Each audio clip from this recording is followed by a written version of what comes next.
Welcome into Sports Time. Bryant and Brett with you on this Tuesday afternoon. Landon Schmidt producing. We're Sports Time. We're with you for the next 3 hours. A lot to get into today as we are one day closer to the NBA returning. A lot of college basketball action last night and tonight, so plenty to get into. But Brett, how are you this afternoon?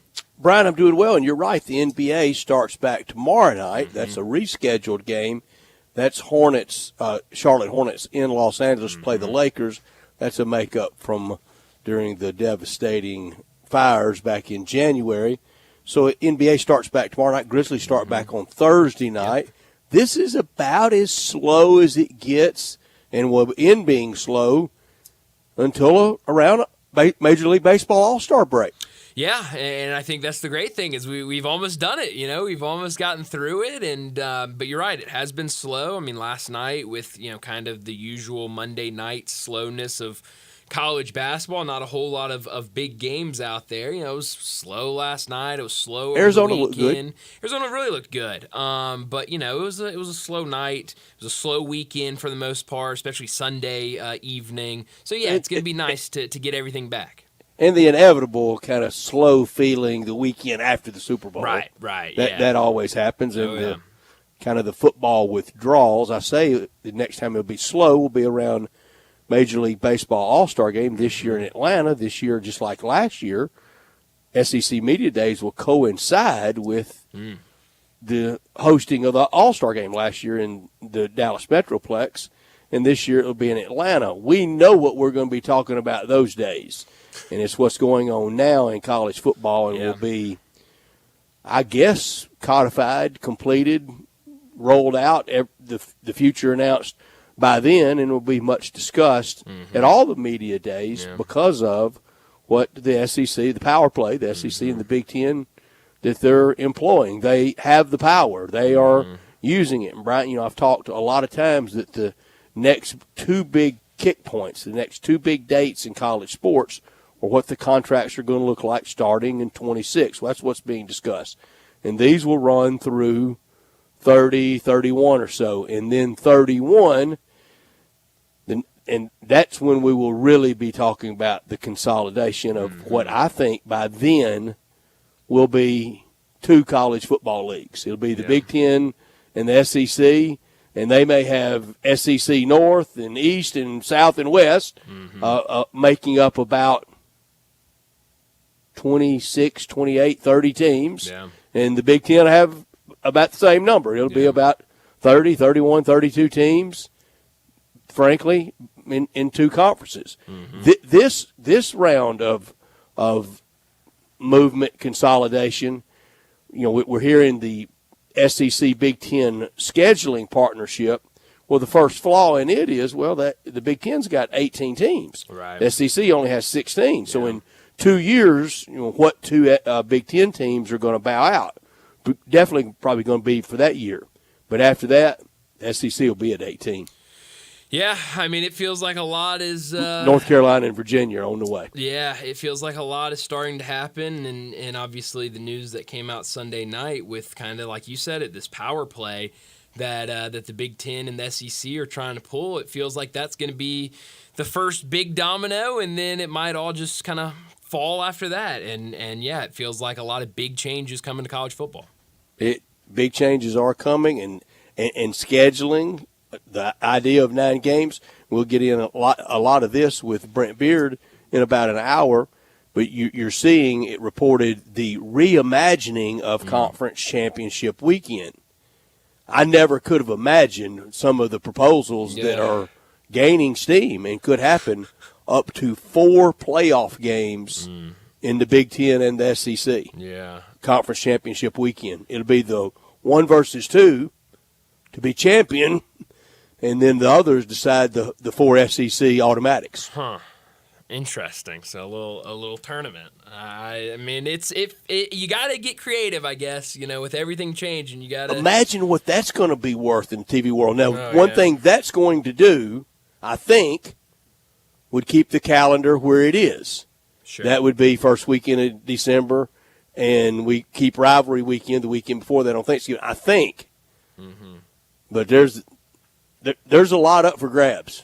Yeah, I mean it's a lot of unknown out there, and it's a lot that needs to be decided, and it feels like the kind of first domino needs to kind of get in play if we want it in effect soon. And so yeah, it feels like here over the next couple of weeks we're gonna get a lot of news about this. A big job out there for somebody, some 30, 31, 32-year-old person is going to be the first Players Association director of college football players, because they're going to need representation. They are. For this reason. Look, I mean, let's say the SEC does, and the Big Ten, they do that, have all those games. Well, you have your 12 regular season games. Mm-hmm. Now, all those teams are going to have that 13th game. Then you're going to start a round of 16 in playoffs. Mm-hmm. If you go all the way, you're playing 17, 18 football games. You know what that does? That wears those knees and shoulders out on the back end when the real money starts. Yeah. We're not talking about any janky NIL or $100 handshakes. When the big boys come to town and start throwing around their paychecks, yeah. Yeah, I mean, it's just crazy. How much do I want to sacrifice these knees and shoulders? That's right. For good old money. State U. That's right. Yes, for a team in college, but I don't know. It's a lot. It's a lot of change. I thought getting into the just the playoffs was a lot of change. I mean, now throwing all this in there, I mean, just it's gonna look completely different. I don't think. I really don't think we can imagine how different. Not next year. 25, I think, is going to look a lot like 24. That was a real shock to the system for a lot of people. It was. And then when we get into more inventory of games, how are we going to treat those games? Are we going to treat them on campus? Are we going to incorporate the bowls? Can the bowls, as we know it, take many more hits? Yes, they can always have programming. A good enough number of people on a Tuesday afternoon will watch the New Mexico Bowl. Sure. But how long will that last? How long will kind of the NIT of college football last? It's a good question. I don't know. I don't know the answer to it. I think, what we see today in college football and what we see in 3 years might be night and day difference. I mean, it could be a lot, at least starting to change, if not already changed. It feels like this is gonna move somewhat quick. It is, and meetings are happening, and we know a lot of times when they get to that meeting spot, like the Big Ten SEC meeting in Dallas, whether it's tomorrow or next, I don't know when it is. It's sometime soon. Yeah, we know a lot of that's done before they get to that meeting site, because they're not walking out there and not having any agreement. No. They're not going into that room blind. They're not. I mean, a lot of the work happens before. So yeah, that's just to go in. That's that formalities. Do a little handshaking. How are things? And then, get your big Sharpie out and sign a notebook, and this is what we got. And then let's get out there. Yeah, no, it's wild. It's a lot of change coming. It is, and I don't know how I feel about it. And for I don't need Brian. I don't either. Yeah. I don't know how I feel about it, because I plenty liked college football, how it looked in 1975. Yeah, we're so far from that. Oh man, we're so far from how college football looked in 2015. Well, Brett, I was just, while we were talking about this, while you were laying out everything going on and doing a great job doing it, I was thinking about something you said during the football season this year, when you said, I kind of liked it when we just played the season. At the end of the year, somebody was crowned champion. Somebody came out and said, they're our champion. We lived through it just fine. And, I was kind of sitting here going, with all these changes, I kind of liked it when we just had the BCS National Championship. I can remember just fine. USC claiming one, Alabama claiming one. Everybody went home pretty happy. Sure. Boy, are we far from that.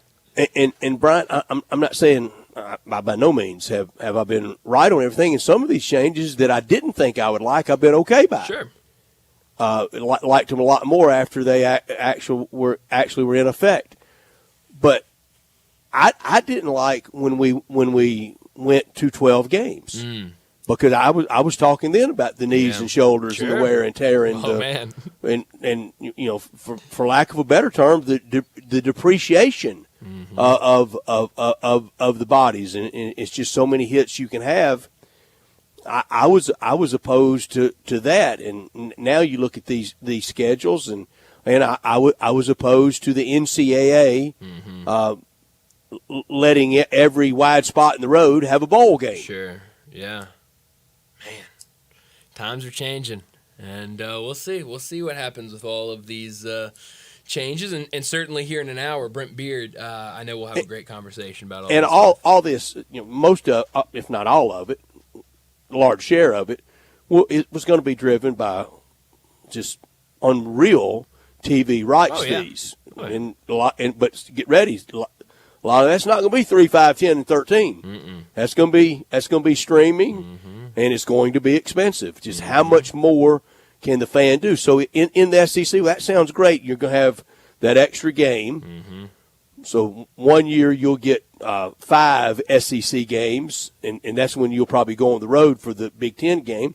So in other years you'll get 4 SEC games and a Big Ten team coming into your place. So that's going to be 5 of your 7. That sounds good, doesn't it? Sure, sounds great. Ticket prices going up. Oh, yeah. Parking's going up. Horrible concession food's going up. Yeah. Pros and cons, Brett. Pros and cons. Yeah. It's a lot of them. Wi-Fi still going to be sorry everywhere. Oh, yeah. Yeah. Can't get on your phone while you're at a game, that's for sure, because that's not going to work. I think the easiest thing across sports, every venue, every sport, is to model. You can call it the Atlanta Falcon model with their owner. I call it Augusta National, and every time I do it, somebody goes, "That's 1 week a year." Well, it's about when you factor in the junior tournament and the drive, chip and putt, and the young ladies tournament at Augusta, it's really about 10 days. Yeah. Well, I just mentioned college football. How many days you have at the ballpark? About 7? Yeah. Okay. Yeah. College basketball, you have about 18 to 20. Sure. So a little more than the Augusta model. Yeah. But everywhere could go to reasonable pricing on concessions. Yeah. I'd love it. I mean, we talk about, what was it, Utah before the season that put Everybody out their would. prices? I mean, and it's as old as time itself. If you've got a $6 12-ounce beer and a $21 32-ounce beer, you will sell more 12-ouncers. Oh, yeah. Every time.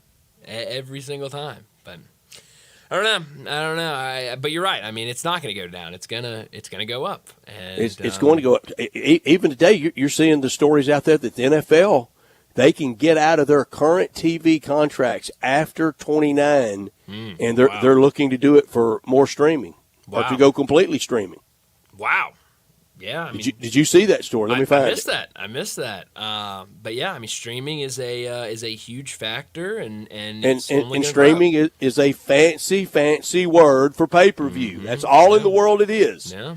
But that had a negative connotation because it killed boxing. Right, it absolutely pay-per-view killed it. Absolutely killed it. Boxing has never been the same, and is nowhere near what it used to be, and will never be. No, I mean it is wild. A lot of things kill boxing, but pay-per-view is a big one. Was a big one. Yeah, but I'm not surprised. I mean, streaming. It seems like every single sport is trying to go towards streaming in one way or the other. Netflix may take your weekly Sunday NFL games from at Outkick.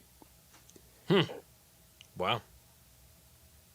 And Netflix has already gotten in there and they had, what was it, the Christmas Day games this year with the NFL. So I mean, reading from that story, many football fans had to grab their Roku device and switch over to Netflix this past Christmas Day, when the streamer had the exclusive rights to the only games on the holiday. Yep. Had that doubleheader. It was Philly or Pittsburgh in the first game, Kansas City in the second game. Ravens, Texans, Chiefs, Steelers. Yeah, that's what it was. Yeah, I remember that very well on Netflix. So yeah, I mean, it's only going to grow. And the current deal expires in 2033. However, I mean, anytime you see a however, you can get ready for something that will buckle your knees. Huge letters every time. Pull the fire alarms when you hear, however, comma, the league can pull the agreement 4 years early in 2029, which is reportedly their plan. Wow. Direct quotes from the story on Netflix. Throw that behind a however. Yeah, love that. Mm-hmm. Yeah, in bold letters. That entire sentence should have been in bold letters. But no, it doesn't surprise me, and we're going to see a lot of changes. But we're going to get back into this college football discussion 4 o'clock when Brent Beard joins us. We've got a lot to get to, so let me set up today's show before we get to top and not top story of the day. 3:30, Matt Infield from Action News 5. He'll join us, talk the Tigers. We'll talk about their loss Sunday afternoon against Wichita State. We'll talk about the game this coming up Sunday against FAU. We'll do that with Matt Infield. We might even talk about what that loss meant with terms of bracketology, as Joe Lenardi put out his bracket earlier today as well. 3:45, we'll talk NBA. We're one day closer tomorrow night. One game in the NBA, but then Thursday is really when it all gets started. So we'll talk some NBA, talk about what this latter half of the season will look like for the Grizzlies as they'll come back from the All-Star break, number 2 in the West. 4 o'clock, Brent Beard from First Coast News in Jacksonville. He'll join us. We'll talk a lot of college football with him. All of these stories coming out regarding college football, we'll get his thoughts on those. We'll also touch on a little bit of college basketball with him. 4:30, we'll talk a lot of college basketball. A couple good games last night, but tonight really some fun games. We know the SEC, they take over on Tuesdays and Wednesdays, so we'll talk college basketball. We'll also take a look at Joe Lenardi's bracket during that segment. 4:45, we'll get to big number of the day. 5 o'clock, Bo Marchant will join us to talk the NFL. 5:30, we'll get to what's trending, and at 5:45, we'll wrap up today's show like we always do with Crunch Time. Let me remind you, we're in our Family Leisure Studios where family and fun come together. It's the preseason pool and patio sale going on right now at Family Leisure. Spring is just around the corner, and it's time to start thinking about your backyard entertainment. 2024 pricing on all above-ground pools and patio furniture. Beat the rush and get in line for your pool installation right now. Patio furniture is up to 70% off to make room for the incoming inventory. Play gyms, trampolines, outdoor kitchens, they're also on sale. And don't forget about those spas. They're now up to $3,000 off. If you mention this ad, get a $250 gift card with a pool, spa, or patio furniture purchase. So head over to Family Leisure, 2120 Witten Road, just north of I-40. Produced by Landon Schmidt. We are Sportstime. He's Brian. I'm Brett. We're with you until 6 o'clock, and we want you to be a part of our show by texting or calling 901-360-8255. That's the Sissy's Log Cabin text and talk line. All our guests will appear on the Sissy's Log Cabin guest line at 901-360-8255. Always from our Family Leisure Studios, and this hour always brought to you by Lexus of Memphis at 2600 Ridgeway and online at lexusofmemphis.com. Great offers on all 2025 models and always special leasing options. Drive in luxury and confidence knowing that every new Lexus comes with complimentary first and second maintenance services. Call them at 901-334-9673, but stop by the only Lexus dealership in Memphis at 2600 Ridgeway and put yourself in the driver's seat of the all-new 2025 flagship LS500, and you'll be looking and you'll be driving in style. When you purchase a Lexus, you get top-of-the-line engineering and design, and they make for the safe, luxury driving experience. Online at lexusofmemphis.com. Experience amazing at Lexus of Memphis. Top story of the day. Well, my top story of the day is what Penny Hardaway had to say last night during his weekly radio show. Jason Munz was there and, as always, did a great job covering what Penny Hardaway had to say. Hardaway said that it seemed to him that his players treated Sunday's game like they didn't care whether they won or lost, something that I feel like we hear a lot with these Tiger teams, and it's something that never makes you feel good about these Tiger teams when you hear, well, sometimes they play like they care, sometimes they play like they don't care. It's really troubling to hear that. He also took a lot of blame for the end of the game and kind of what happened there at the end. He said, quote, "That's probably the worst I've ever finished a game. That's all on me, the way that I finished that game." Jason Munz did a story about what Penny Hardaway had to say last night. He had a really good breakdown about what Penny Hardaway was talking about in terms of that late game situation. This is part of what Jason Munz wrote. Down 71-69 with 16 seconds left in the second half, Wichita State's Ronnie DeGray went to the free throw line with a chance to tie things up. Hardaway said that that's when he told Memphis's leading scorer, P.J. Haggerty, to take the ensuing inbounds pass and make something happen. Haggerty struggled to get open immediately. Nervous about a 5-second violation, Hardaway called a timeout, something he said he didn't intend to do. In the huddle, Hardaway drew up a play, then second-guessed himself. Quote, "At the last minute, I changed the play," he said. When play resumed, point guard Tyrese Hunter got the ball into Haggerty, who took the ball past half court and immediately handed it off to Colby Rogers with 9 seconds left and counting. With tight coverage from DeGray, Haggerty couldn't get open, so with 4.5 seconds to go, Rogers tried to make a play. The former Shocker, as Xavier Bell was guarding him, took off to the right corner, attempted a off-balance three-pointer and missed. Quote, "It should have been as simple as letting Haggerty get the ball and just saying get out of the way," Hardaway said. "So that's all on me, and Colby chose that shot, and that's on his own. That's what he felt like he had to do at the last minute, and we trusted him." So Penny Hardaway taking a lot of blame, and I think this is different. A lot of times in the past, we see, we've heard Penny Hardaway say, well, it was the players, whatever it might be. He's taken a lot of ownership, but saying multiple times in that last final sequence where he made decisions he didn't want to do or second-guessing himself, and so saying that led to that loss against Wichita State. I think that's a pretty honest, candid assessment. Yeah. I think shows a lot of self-reflection. I do too. And honesty and trying to learn from making a mistake.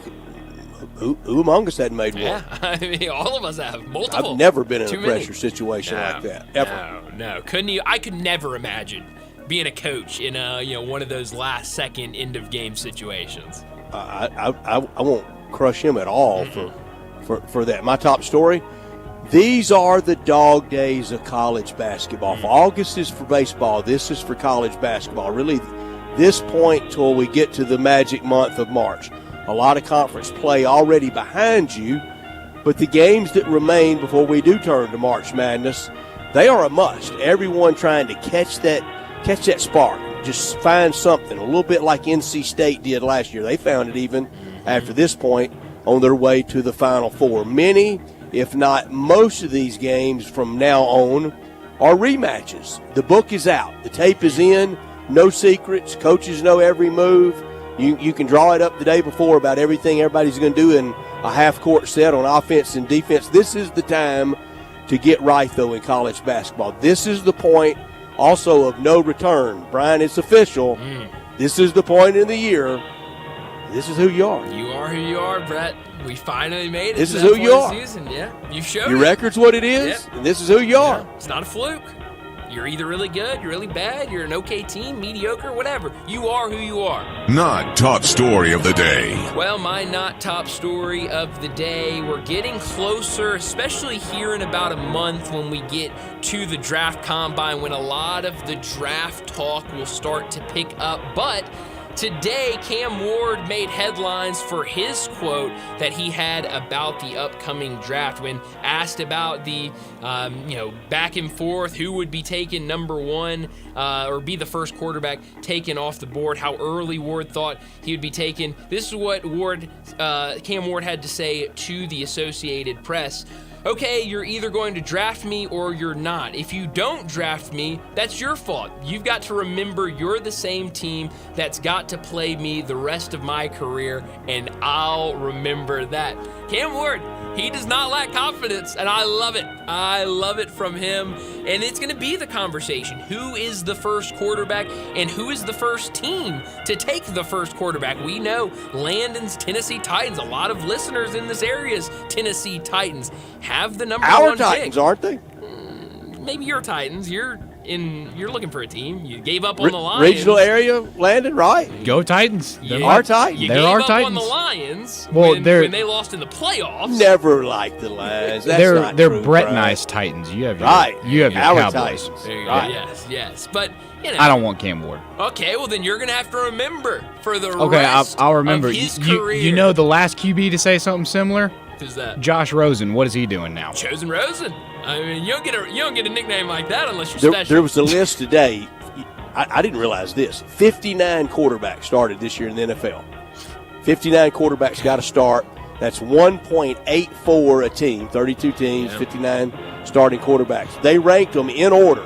Oh, geez. Number 9 was the Super Bowl MVP, Jalen Hurts. Wow. Number 58, Tommy DeVito. Have you heard he's Italian? A couple times. Tommy DeVito, yeah. Only a few That times. rings a bell. Yeah. just a couple. 59, and this is not Al geez. Guyberger's 59. Oh, jeez. This is Deshaun Watson's 59. Good How about reason. that? Put him at the bottom. 59. Plenty of reason. My not top story, Auburn's number 1 with 2 losses. One of those losses to number 2 Florida at Auburn, and another one was to number 3 Duke at Cameron Indoor in the SEC ACC Challenge.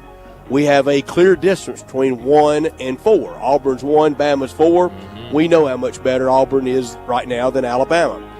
But don't load the confetti gun in orange and black just yet for Monday night, April 7th in San Antonio. I think there's only about 5 to 6 teams that can win it all. And Auburn, the leader right now, but it's not going to be easy on them. No, it is not going to be easy on them at all. I think it's going to be a really fun finish to the regular season, and then it feels like a lot of these conference tournaments, and then obviously the NCAA tournament going to be a lot of fun. Well, that'll do it for top and not top story of the day. Let's go ahead and get to our first break. When we come back, we're talking Tigers with Matt Infield.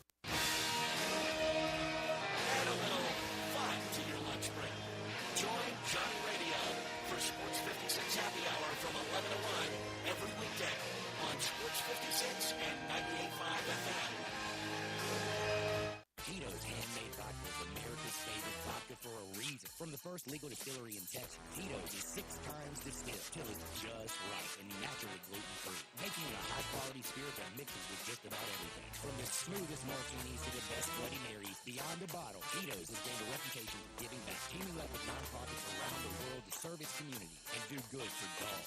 Make your next cocktail with Tito's and learn more at Tito'sVodka.com. 40% alcohol by volume, mainly 80 proof, crafted to be savored responsibly.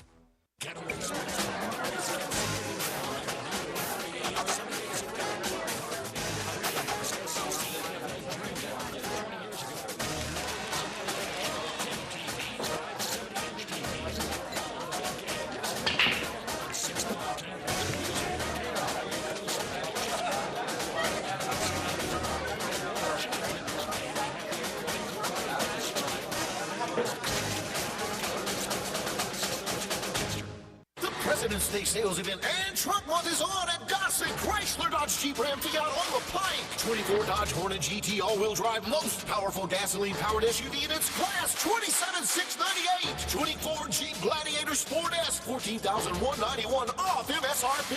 Solid front and rear axles, best-in-class ground clearance, and best-in-class 7,700 pounds towing capacity compared to the Tacoma 6,500 pounds, and the only truck with a removable roof and doors. And 25 Ram 1500 Laramie Crew Cab versus Ford F-150. Multifunction tailgate and Ram box storage system that F-150 doesn't offer. $13,319 off MSRP. So drive past the rest and come to the best Gossett Chrysler Jeep Dodge Ram Fiat online. GossettMotorCars.net. If you want it, we got it at Gossett Motorcars. RL 106,204, MSRP 56,265, 1500, SN 64771, MSRP 67,265, Hornet TR 38, 42,215, MSRP 35,835, includes all rebates and incentives, PF 895, excludes tax title license, see dealer for complete details, offer valid through end of the month with approved credit, dealer stock only. This is Kelly Erb with Mark Spensdorf Realtors. I have worked with Sheldon Rosengarten for over 10 years and have noticed something about the way he works with his clients. He is way too honest, and they are grateful for us for pointing out things they were not aware of. This to Sheldon, and yes, being honest has caused people to really think about what they need to do to sell their homes or when they buy. Kelly and I have advised people about what are the best and most economical things to do to prepare their homes for the market to get the best prices. And Sheldon, we always provide our buyers with the necessary background research to advise them before they make an offer on a house. And yes, we have even sometimes talked clients out of buying, and they're grateful for us pointing out things they were not aware of. So if you're thinking of buying a home, call or email Kelly or me, and before you list your home, talk to 2 to 3 real estate brokers, but make sure we are one of them. Yes, remember to call me, Kelly Erb, at 355-3830. And when you want the job done, call Sheldon or 30546 or MemphisRelocate.com. Call us today. Sports 56 traffic. Good afternoon, T-Dot's out here assisting with a couple of earlier accidents. Still moving at the moment as we check it out live on 240 East here at Mill Branch all the way out to 385 as you get onto Billboard Parkway going outbound out towards Collierville. Pretty positive at the moment as it tries to build certain sections of Sam Cooper going outbound. A little bit crowded around the airport within the last hour or so. Weimer's Jewelry serving the Memphis area for what? Over 40 years? Check out their website or go by and see them at Weimer's Jewelry, 7525 Highway 64. I'm Commander Chuck with your on-time traffic.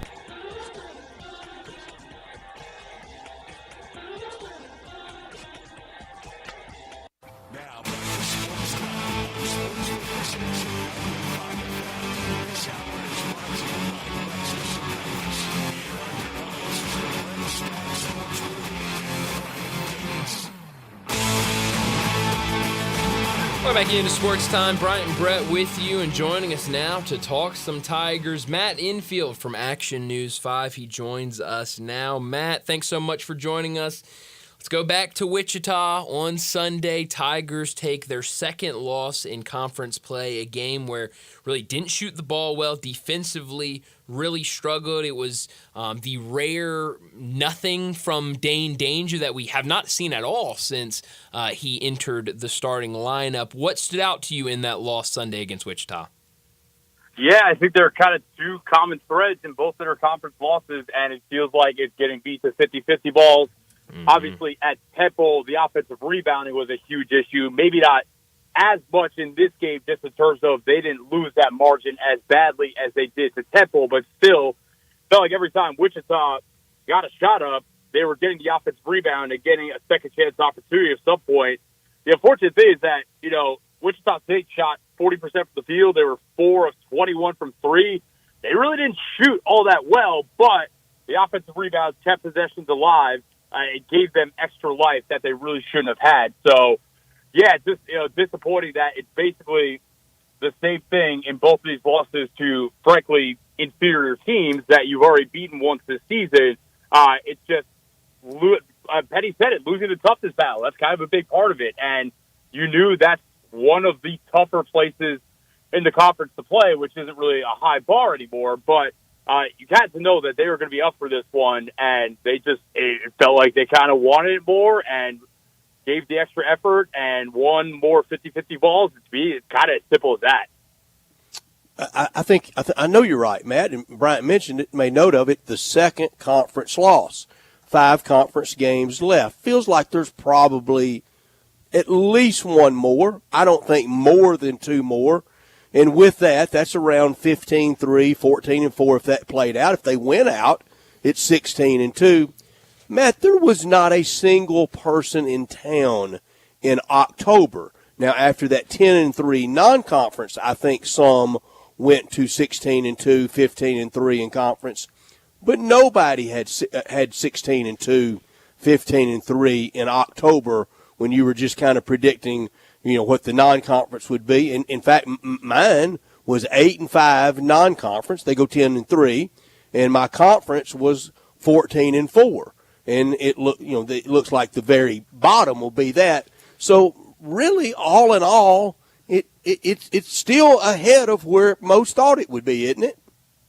Yeah, there's 2 sides to this coin to me, and that one is that they have now, like you said, they've only lost 2 games in conference play. All in all, I think you have to say that this slate has been successful, and they've played well for the most part. Maybe some of these games have come down to the wire, but they take care of business for the most part. And I agree. I think that at the beginning of the season, anyone would have signed up for 2 or 3 conference losses. And, to be honest, when I look at their remaining conference schedule, I kind of think they should run the table. I mean, the toughest game on there is UAB on the road, but we see those two teams on the same court this season, and Memphis was clearly superior by leaps and bounds. So obviously you're going on the road. That changes things a little bit, but Memphis should not be scared of that game whatsoever. What we found out, or what, I don't know if we definitively found out, but what we're seeing in the wake of the Wichita State loss, which is a little bit disheartening and disappointing, is that Memphis has gone from a projected, maybe not a 4 seed, because we saw they didn't get that in the original 16 seeds that the NCAA committee released on Saturday, but I think they're probably in the mix for a 5 seed. And the loss to Wichita now has most people projecting them to be a 7 seed. So if I do the math in my head, and that was a road loss, and we talked all year about road losses won't kill you as much as the home conference losses will. So do the math in my head. If they lose another game in conference away or home, I think they might be back in that 8-9 game, which is ridiculous to me when you look at the resume of the team, especially in non-conference. And, this conference is weak, but still, like Petty has talked about a bunch of times, these teams are going to be up for them. Memphis is every other team in the conference's Super Bowl. So I think it's ridiculous that, 2 or 3 conference losses with their non-conference resume could drop them theoretically to the 8-9 game. But, kind of the bracketologists and the people that are good at projecting the stuff are kind of telling you that's where it might end up. So, while I agree with you that if they end up with 2 or 3 conference losses, even 3, I think that it is a success in a vacuum. I don't know that it puts them in a great position for the tournament, which is the scary part. It's very instructive, illustrative of just how important that non-conference stretch was of going 10-13, starting with opening night against a quality, high quality, I think, SEC opponent in Mizzou, but never mind kind of the higher end, the better part of it, that you got Mizzou and UConn and Michigan State. If Tigers don't hang on and win at UNLV and at San Francisco, think how damaging that bracketology would be today.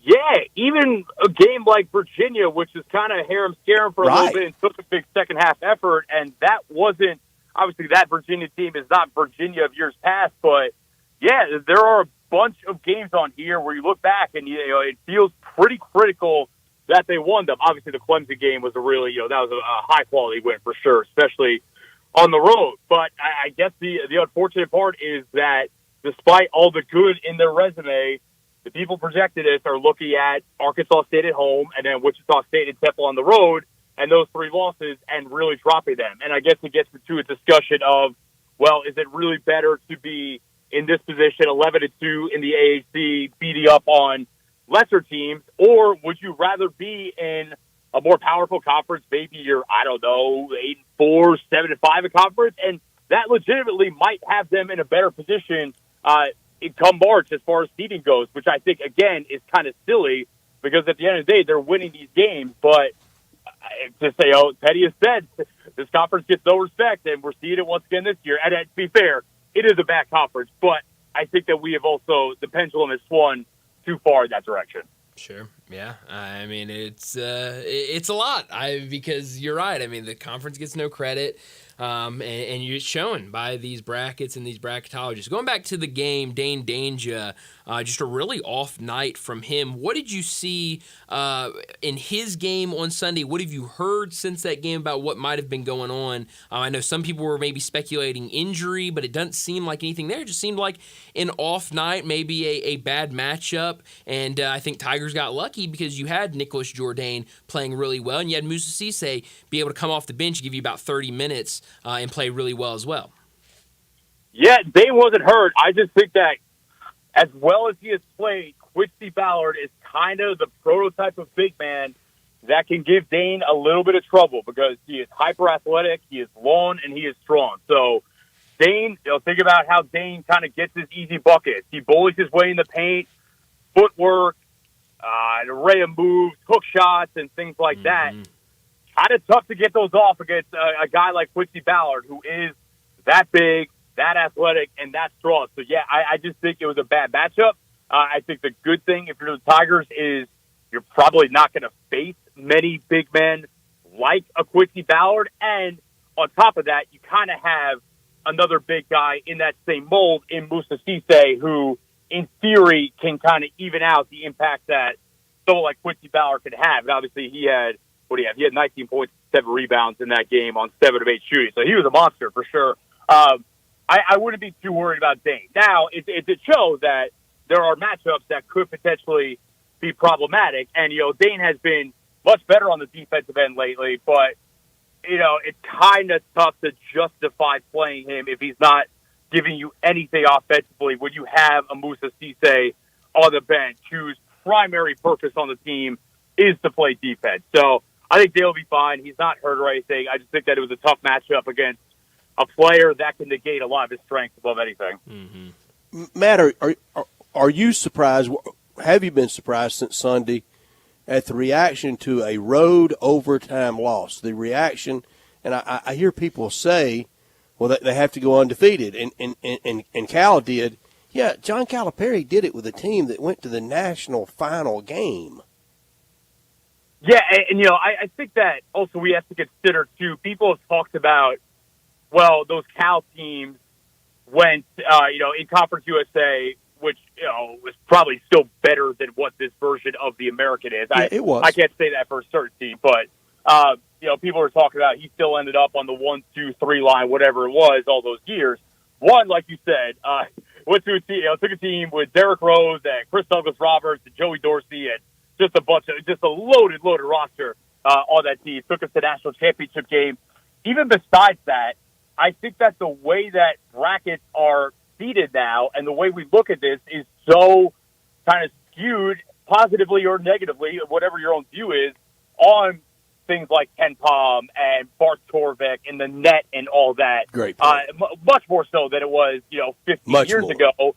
And those predictive kind of analytics, I am admittedly a big analytics guy in general, but a lot of that stuff has changed this discussion on where teams should be seated and how good teams really are. We've talked a lot about, these games, like the Charlotte game, for example, where they're up 19 with 4 minutes left and they only win by 9. And, the game was well in hand and the game was in control, but the fact that they only won by 9 instead of 19 hurts them in these metrics. And then you lose to a team like Wichita and it's like, well, the totality of it all is now you are a 7th seed and you probably have to win out in conference play to get to the 6th seed and have a good showing in the conference tournament. So I just think that, yeah, like you said, it's apples to oranges in terms of, one, the high-end talent that a couple of those Cal teams had, and two, just kind of how we view conferences and seeding in totality, because there's so much more that goes into it now. It's so much more information at our hands, and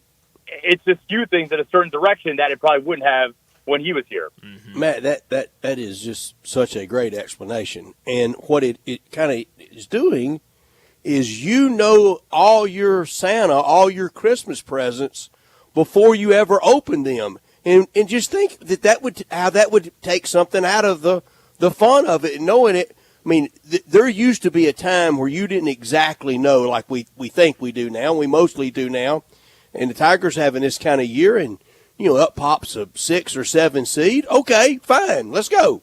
But, we were lulled into a week or so ago of 4 or 5, and it's not good enough for us.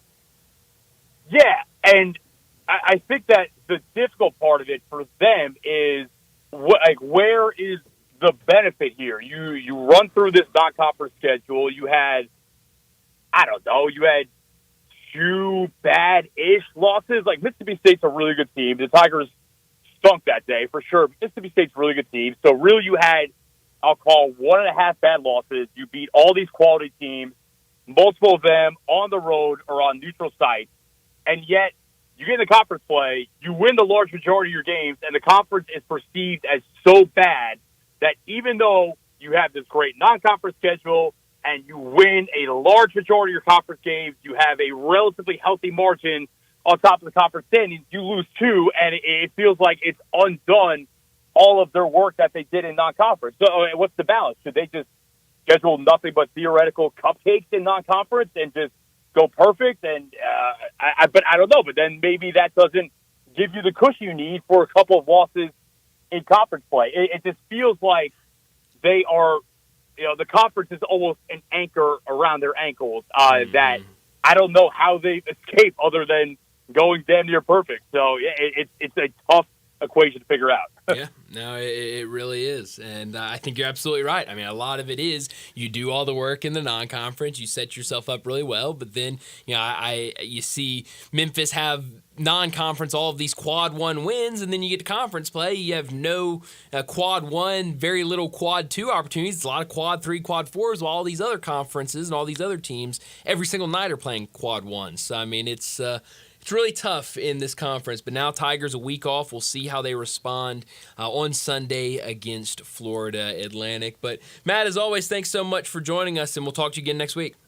Let me plant my flag real quick. You can hold me to this next Tuesday. I think they smack FAU on Sunday. I agree, Matt. I agree with that. That's a good call. I think they take out a lot of frustration from last week. Week off, get healthy. I think they throttle FAU on Sunday at home. If I'm wrong, hold me to it next week. But you got it, that man. is just my general thoughts on that. And with that, thank you, fellas. We'll talk again next week. Thanks, You Matt. got it. Great stuff, Matt. It really sets up well for the Tigers on Sunday against Florida I think so, too. Atlantic. Yeah. With a better FAU team than when they met the first time. Sure, yeah. I mean, FAU's been playing well. But it's those dog days. Everybody knows each other now. Oh, yeah. I mean, second time seeing them, and, both teams have the book on the other, and we'll see how they respond. I go back to what we talked about yesterday with Tyrese Hunter's remarks after the game of, Jason Munns asks him, how's the team going to respond to this loss? And he said, I'm going to make sure we respond well. I'm going to make sure that we bounce back. So I think they have that leadership in there, and I think they'll be able to bounce back. I think I saw – is Wichita hosting one of the pods? They might. I think so. they are. I think they are. Well, the Tigers don't have to play outdoors again. Yeah, no, you don't. In Wichita. Let's stay away from Wichita. Yeah, that's right. They are hosting. They are hosting a pod, and right now Joe Lunardi has Mississippi State going to Wichita to play in the first round. So yeah, keep us away from Wichita for the rest of the year. We'll see you again next year, Wichita. But let's go ahead and get to a break. When we come back, we got to talk about the NBA. The All-Star break almost over. One game tomorrow night. Then the league is back in full Thursday night. We'll talk about it next on Sports Time. Join the voice of the Tigers, Dave Woloshin, for Wolo and Friends. Weekday mornings from 10 to 11 here on Sports 56 and 98.5 FM. Moving is stressful, but Black Tie Moving can take the worry out of the process. Whether you're moving across town or across country, moving your home or your office, your personal moving concierge from Black Tie Moving will work with you to design a move that fits your budget and needs. And they're available 24/7 to answer any questions you have. Give Black Tie Moving a call at 901-316-6196 or go to blacktiemoving.com/Memphis to get your personal, no obligation quote from the moving experts at Black Tie Moving. I'm Gary York. I'm the service director of Lexus in Memphis. Our service department wants to be more than just a place where you get your oil changed. We do glass repair, windshield replacement, recalibration of your camera and sonar systems, even wheel repair, tire replacement, all the things you would expect from a luxury automotive dealer. Please check out our website. You can schedule your appointment, check out our specials, hours of operation, or if you'd like to do it in person, please reach out to one of our associates at 901-271-5199. Volkswagen Germantown. So what's happening right now? 2025 Jetta S is what's happening, Randy. You can buy Jetta S for $20,499. That's awesome. What else is happening? 2024 Toyota SE, $249 a month for $28,616. Or front and rear headroom and longer warranty than Crosstrek or TX30. Tell me more, Marty. 2024 Tiguan S, more cargo space, torque, and warranty than Escape or RAV4 at a lower price, $279 a month. Plus 2024 Atlas SEL Peak Editions, $5,000 off MSRP. So get the Gossip Volkswagen Germantown, 7420 Winchester Road. Shop online, gossipbwt.com. Ask for Marty McVeigh. Remember, the future is what you make it.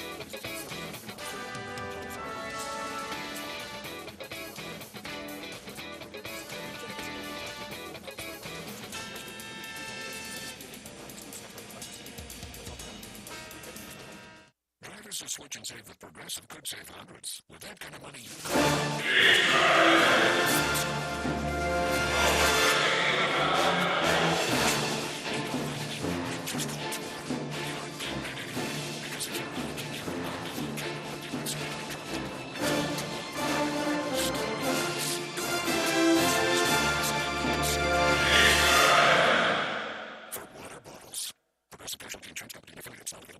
potential savings will vary. Now, back to Sports Time on Sports 56 and 95 FM. This hour is brought to you by Lexus Service. Here are your hosts, Let's Start Sports Movie and Brian Davis.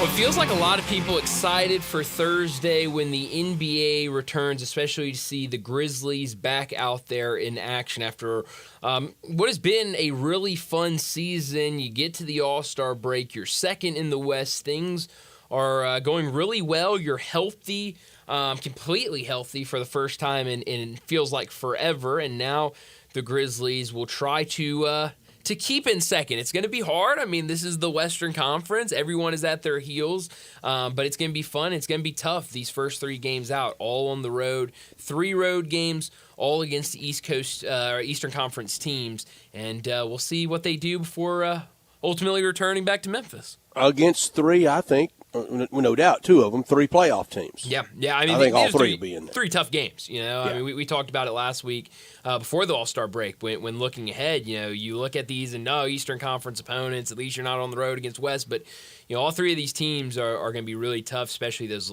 second 2, Orlando and Cleveland, 2 really good teams, and it doesn't get easy. I mean, you return home, you get Phoenix at home, you get the Knicks at home. So, I mean, it's going to be a tough little stretch here out the gate.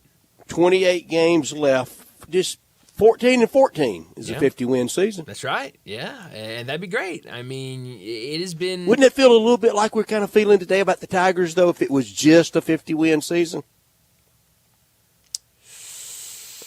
Yeah, wouldn't we all have taken that in preseason predictions? Absolutely. But then we get to this point and maybe our taste buds get a little higher. Yeah, tell me where they're at in the standings with 50 wins. If you tell me. Well, it's a little Uno reverse card there, right. But I mean, I think that will determine a lot. I mean, if you're 4 seed, I don't think that's too bad. I mean, I don't either. But if you're talking I don't about want it. If you're talking about a 6 or forbid the play-in, I don't think that 50 wins would have you in the play-in. But I don't either. If you're talking further down there, then yeah, I think we're having that same conversation. But right now, I'll be honest, I'm not expecting the Grizzlies to finish in the 2 seed. I'll be very happy if they do, but I'm not expecting it. I'm not. Are you expecting a 50-win season? Yeah. Yeah, I am too. I say I mean, if you just gotta go 500 to have a 50-win season, expectations. For sure. Here's the biggest thing I want, especially as badly as we've been burned lately. Mm-hmm. I just want to be healthy. Oh yeah. I want to whatever seed, 6 seed, going, and playing games 1 and 2 on the road against the 3, and that probably would, it might be Denver, sure.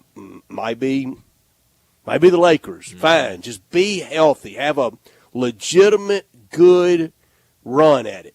Yeah, and I mean, I think if you are healthy, give me the health for the rest of the season. I mean, if we can go over these last out of the All-Star break to the playoffs healthy for the most part. Obviously, you'll have little injuries here and there, but for the most part, if you can get through healthy, then I think that will result in a lot of wins, and I think you'll have more than just 50 wins at the end of the season if you can stay healthy.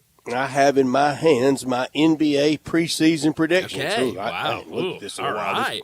Probably should have looked at this before I started the conversation. In the West, I had Oklahoma City 1. Wow, okay. Denver 2. Okay, not bad. They're 3. Dallas 3. Memphis 4 with 48 wins. Okay. So that's 12 and 16 the rest of the way. That's right. Minnesota 5, Phoenix 6, Sacramento 7, Golden State 8, Clippers 9, New Orleans 10. New Orleans 10. Yeah, oof. Lakers 11. That's just pure Laker hate, though, isn't it? Yeah. Houston 12, San Antonio 13, Portland 14, Utah 15. I can live with my predictions. Not bad. That's not bad. I've Not had bad a at lot all. worse. Oh yeah. I believe Like it. That's not bad at all. Chargers winning the Super Bowl last year. Yeah. Miami this year. Remember that? Yeah. We haven't. You haven't caught as much flack for that than you did about the Chargers. Yeah. Got the coach fired. You did. You got the coach fired. In the East, Boston 1, Knicks 2, Cleveland 3.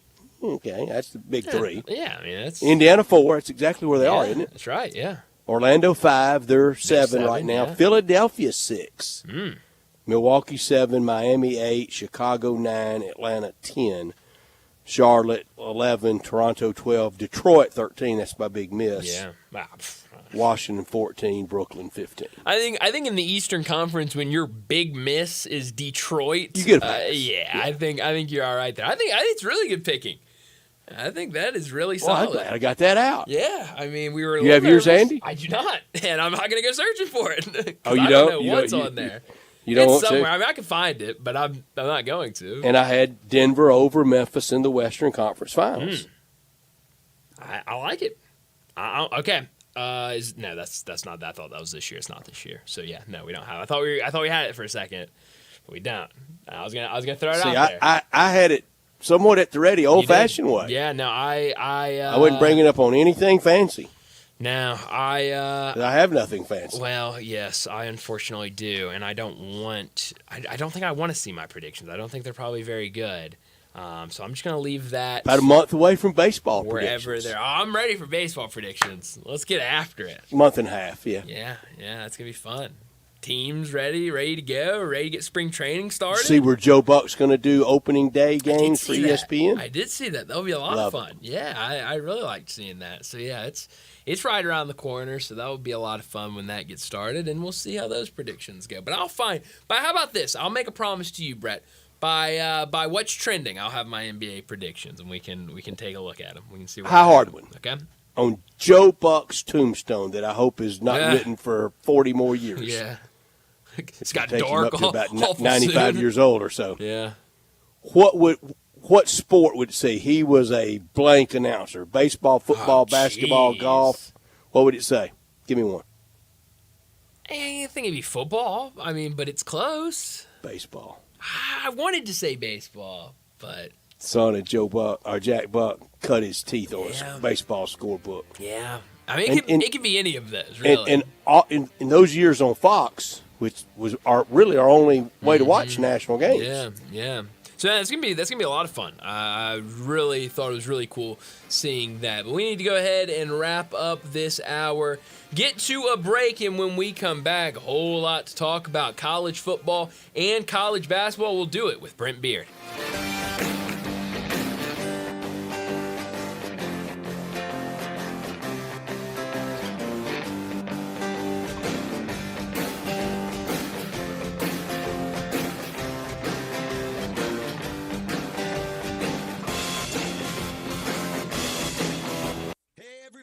The new Silverado deal of the year, maybe the decade, is here in Olive Branch at All-Star Chevrolet, where all the Silverados are. Yes, you can get financing down to 2.9, plus make no payments for 90 days. Finance your new Blazer, 1.9, no payments for 90 days. Look, it's still love month, so come get a new Silverado or Blazer. You will love no payments till May, and your good credit deserves it. If you're law enforcement, first responders, healthcare, military, education, recent grad, you get an extra $500 bonus. And if you're looking for certified Silverado Tahoe Suburbans, they're right here at All-Star Chevy in Olive Branch. Every pre-owned you want, Fords, Hondas, Hyundais, dozens of Silverados, they're all here. And if you have any vehicle you want to sell, bring it here to All-Star Chevy in Olive Branch and get the most money for it today. Together, let's drive. AllStarAutoGroup.com.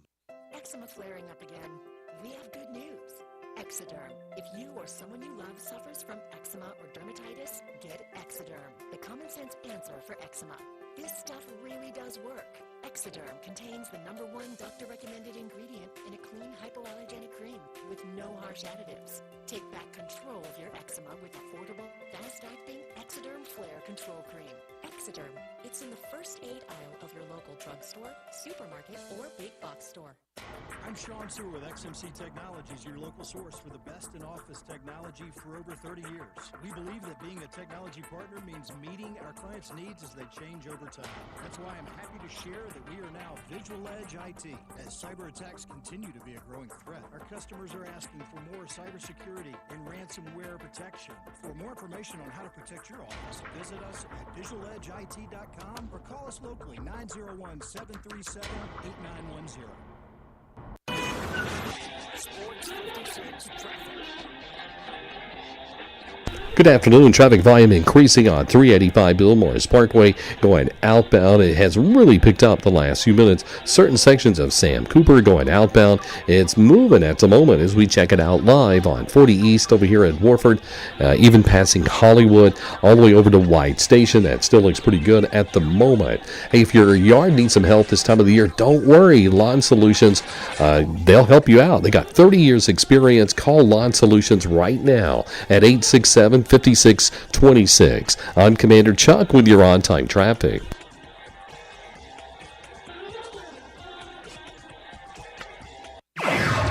Sports 56, WHBQ Memphis, and W253DF Memphis with John Harden. Weekdays from 11 to 1.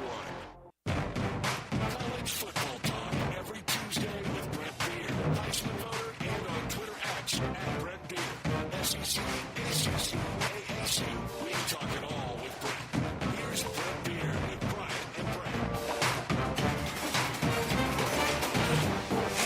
We're back in Sports Time. Bryant and Brett with you in our Family Leisure Studios. We're going to talk to Brent Beard in just a second. Plenty to get to with him, especially all of this talk, meetings set, what's going to happen to the future of college football. A lot is up in the air, and we talked about it to start the show. It feels like here in 2, 3, 4 years that college football could look a whole lot different from what it looks like today or what it looked like certainly a couple years ago. I think we got Brent Beard. Now, sorry, Brett, go ahead. I'm sorry, Brett. In effect, we're not going to a 16-team playoff, but if you have the SEC and the Big Ten participate in these reimagined play or conference championship game weekends, that's really about a 22-team playoff. That's right. So, I mean, it's expanded playoffs is what that would ultimately be. But we got Brent Beard with us now. Brent, thanks so much for joining us. It feels like changes are coming, and it feels like we could learn soon what some of those changes are when it comes to college football. What do you make of these meetings coming up between the Big Ten and the SEC? Meeting is tomorrow. I'm sure that they will be in the Red Roof Inn also for the meeting. Not likely. Yeah.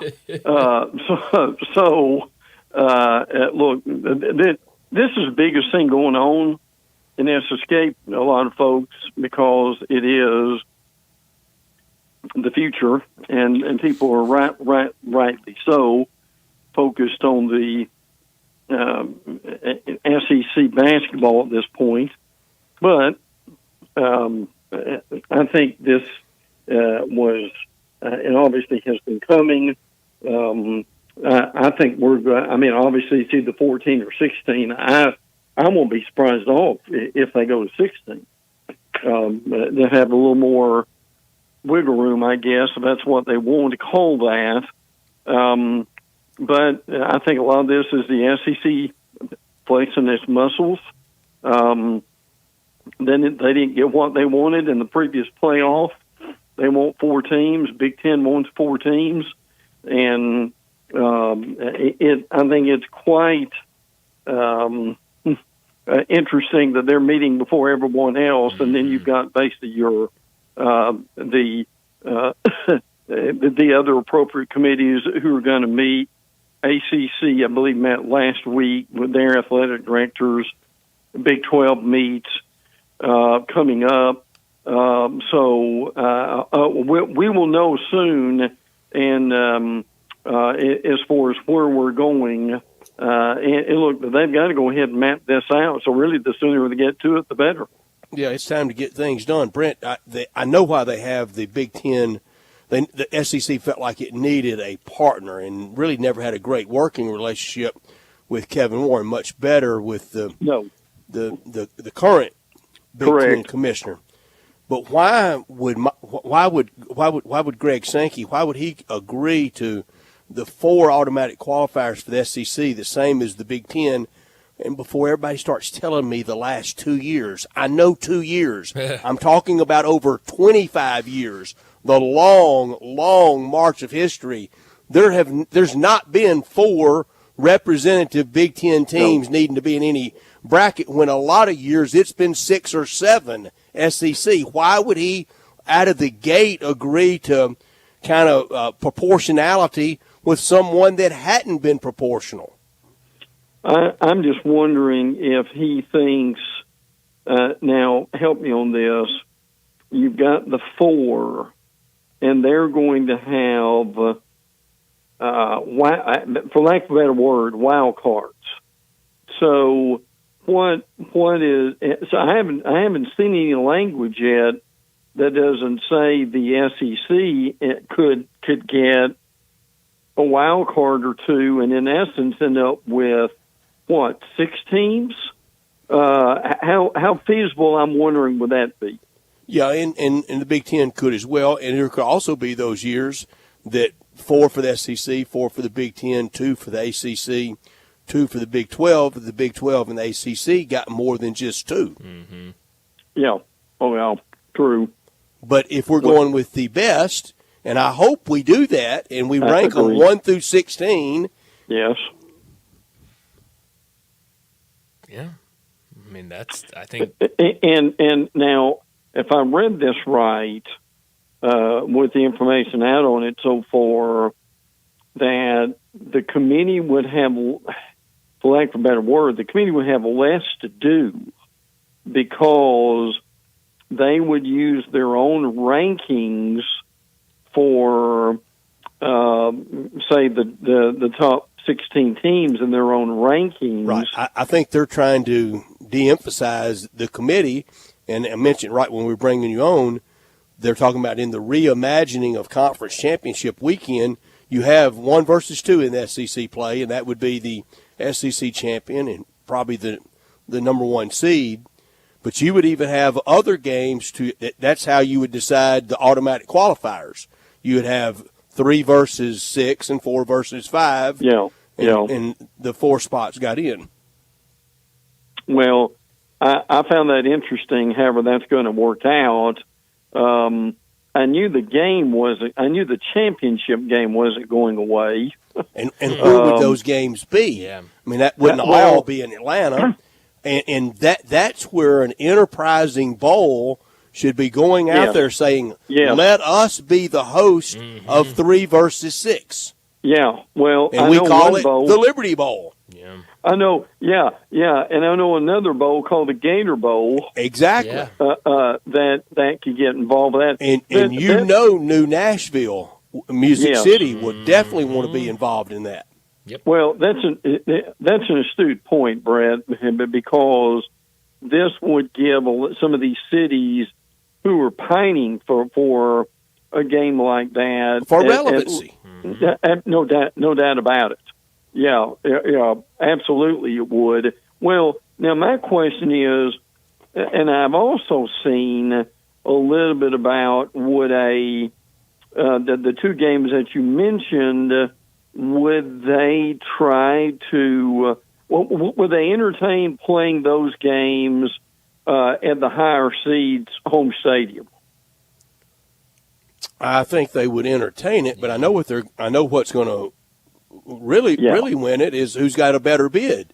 No question. If Gator, Liberty, Music City, Citrus, whatever, if they go in there and we can guarantee you this, and that's more than you can make out of hosting a campus game, right? That's where it's going. And I've said for a long time now, these bowls need to quit thinking that everything's got to be December 20th through January 2nd. Yeah. Absolutely. You might have to have your bowl game opening weekend. Sure it would. Well, and I tell you what, guys, would that not? I can tell you it would here over the last several years. Look, I'm not saying they've had awful teams here, but what I am saying is, to Brett's point, is, I mean, my Stars, if you've got a game that would be meaningful toward the playoffs, I can tell you that would attract an incredible amount of interest here because people would go thinking, if I go to this game, I'm going to see somebody that could get hot, get on a run, and be playing 2 or 3 weeks from now.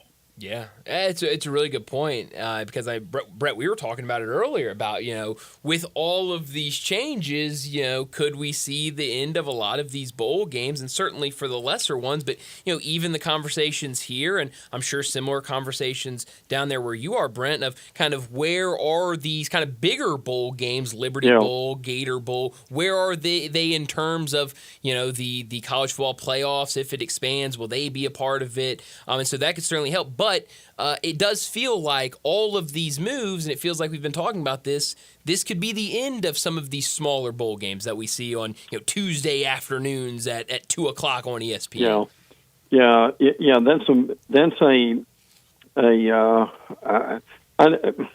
There's still, I hear, even with all these bowls, that you still got cities and bowls who still want to have a game in their backyard. So I'm not sure a lot of that's going away. Tell me the city it doesn't have one. So that needs one. At this point, I think we've kind of, got all we can use at this point too. So, but no, that would be, if they go that route, as far as having some kind of play-in games, that'd be a great opportunity. I mean, my Stars, that's a lot of while we're doing this refurbishing down here in Georgia, Florida, but being away for 2 years. And the Jaguars not playing is having a much better stadium, not only for NFL purposes, but getting a lot bigger games in the college football ranks. Brent, I'll say it again. Had a great time in your town. Love seeing you. Can't believe that locker room hosts an NFL team. I know it. Stunning. It was it was telling, wasn't it, Brett? I go a lot of places. The new Vanderbilt's going to be nicer. Yeah. Yeah. Oh yeah. All right, Brent, we're going to go to 9 SEC games. I really believe it this time. Do you? Yes, for the first time, I think that's going to happen. All right. And I think there are multiple reasons. One is $20 million from the House versus NCAA verdict or not. The bottom line is they still need revenue streams, and that's not going to stop. Enough. No, they can't. Can't get enough money. No. So that's another part of it. And look, I mean, in reading the fine print with some of this stuff, if I read this correctly, you get 9. Not only do you get an additional SEC game, but some of your non-conference games are going to be between the SEC and the Big Ten, and that does mean Alabama's going to be playing Ohio State every year. But somebody's got to play them. Sure they do. So, look, if you're and again, what they want to do with that, and I talked to a consultant friend today, and that's what he told me, is they basically want to be able to go to these TV partners and say, look, we are giving you more inventory here with an additional game, and then if we're doing these non-conference games, the Big Ten, we want to ask for more money with that. So, and Brian, I'm telling you, Brett, not twin Brett, but the Brett here told me years ago. If you my consultant repeated it again today. All this stuff, you follow the money, and if you follow the money, you see where they're going. And that also will be not just the SEC getting it, but that'll be Fox stepping up for the Big Ten when they host and control their home games. Yes. And what I'm hoping, right now there's 16 SEC teams, but there's 18 Big Ten. I think by year 2 or 3 of that deal, the SEC will be at 18, so that makes it simple. Yes. You can have everybody play each other at some point during the year. I hope the rollout would be where you play really all year long except for that last weekend of the year. Like the opening weekend, have one of those games Thursday, Friday, Saturday, Sunday, Monday, every day of that first weekend. Well, that's 5 games right there out of the 18 at some point we'll have to get to, 16 starting out. And then play 1 or 2 a week throughout the year. It doesn't all have to be front-loaded. It could be Tennessee going to Wisconsin on Halloween. Yeah, right. Oh, yeah, absolutely. Well, and I'm just wondering out loud here, this is a fascinating thing about all this stuff, is you wonder about it. Would this eventually move week 1 into week 0, and we would get rid of week 0, and everybody starts the season where we've got week 0 now? Is that I don't know the answer to that, but I'm curious if that might happen. We could, and that could happen, and it probably will happen. And that you're talking a lot of hot games. Oh my God! Even Madison, Wisconsin's hot on August 23rd. Sure it is. Evanston, Illinois. I don't know about Eugene, Oregon, but I wouldn't imagine. I imagine it'd still be pretty warm. But Brett, when we go to 9 games, we're also going to lose some regular season rivalries. I think it would be the end of third Saturday in October. I think that's right. I think that very well may be right. I would agree with that. And look, I think it's going to remain down here. But if you do something like that, would that have any domino effect on Georgia, Florida, Georgia, and Jacksonville? So Texas and OU. Yeah, exactly. I mean, so those Texas is going to have to decide. All right, I'm playing 9 SEC games. I'm playing the non-conference against the Big Ten. Do I want to lose Red River or do I want to lose A&M every year? Right. Oh yeah. Well, that'd be a hard decision, frankly. But again, the commissioner has said repeatedly that he wants these teams and again, can they do it and can they do a better job with that? Because we want everybody who comes and plays with us to play every team in their 4 years type thing, or will that go out the door? Where you're like actually in the same league with someone. Yes. Yeah. We're still looking for Georgia. I think go. What is it? A&M. At Ole Miss, we've been to Columbia once. Columbia, Missouri, since Mizzou joined once. It's crazy. 2019, one time. Insane. Now the other thing is, my understanding is, anything that happens, any changes for this year would have to be unanimous, and any changes starting in 2026 would be more majority vote. And that would make somewhat of a difference too. Yeah. Well, I didn't know that. Well, I guarantee you, Sankey can get a majority easy. He usually whip a unanimous. That's right. Yeah. Yeah. Well, or at least, Brett, the word after it's over will be, well, First Amendment is alive and well, but we're holding hands here singing Kumbaya, That's right? Yeah. First Amendment's alive and well as long as you agree with the unanimous decision. That's right. Bingo. Yeah, that's exactly. Yeah. And if you don't, we're going to take our marbles and we're going to do something else.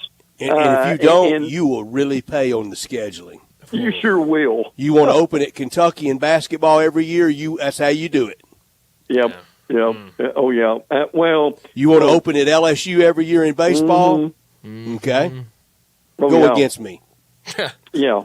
Well, but it's obvious the SEC and the Big Ten did not like all that shook out and all that happened. So there was one year at Ole Miss, I swear, football opened at Alabama, basketball opened at Rupp, and baseball opened at Baton Rouge.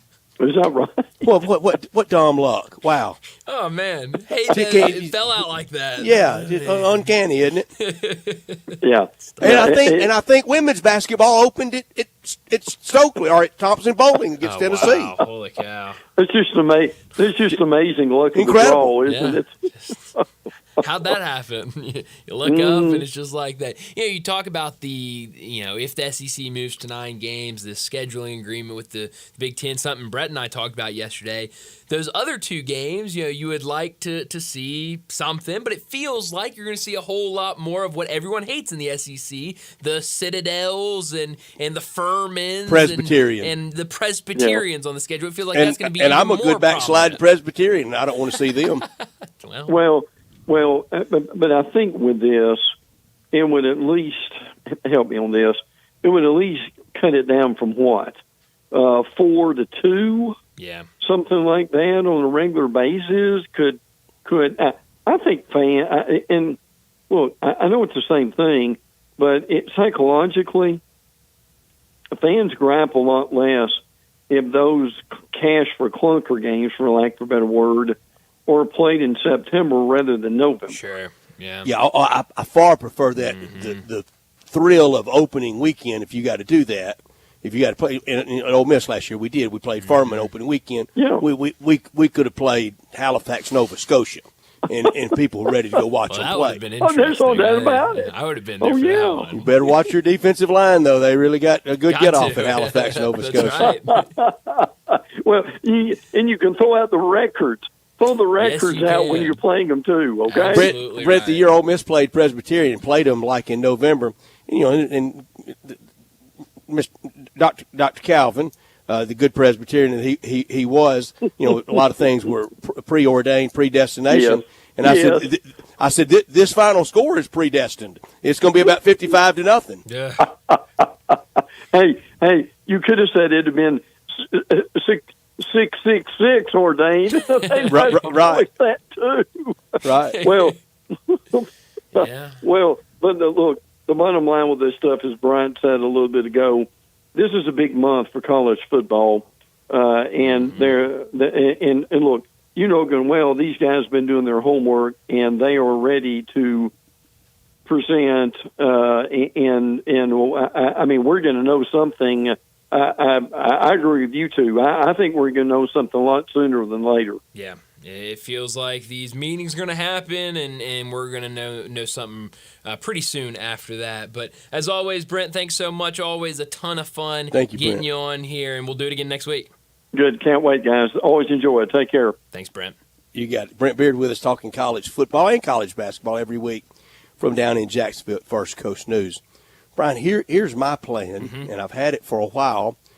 And I'm going to use some of the area teams, and one is one I kind of know the more about. Sure. But for non-conference scheduling going forward, because nobody wants to go see those FCS games. No. Nobody. No. So you're going to have the 9 SEC games. You're going to have the Big Ten game. Well, that's 10. That means you have 2 more pieces to schedule. Yeah. What I would hope, find somebody, just anybody from the rest of FBS.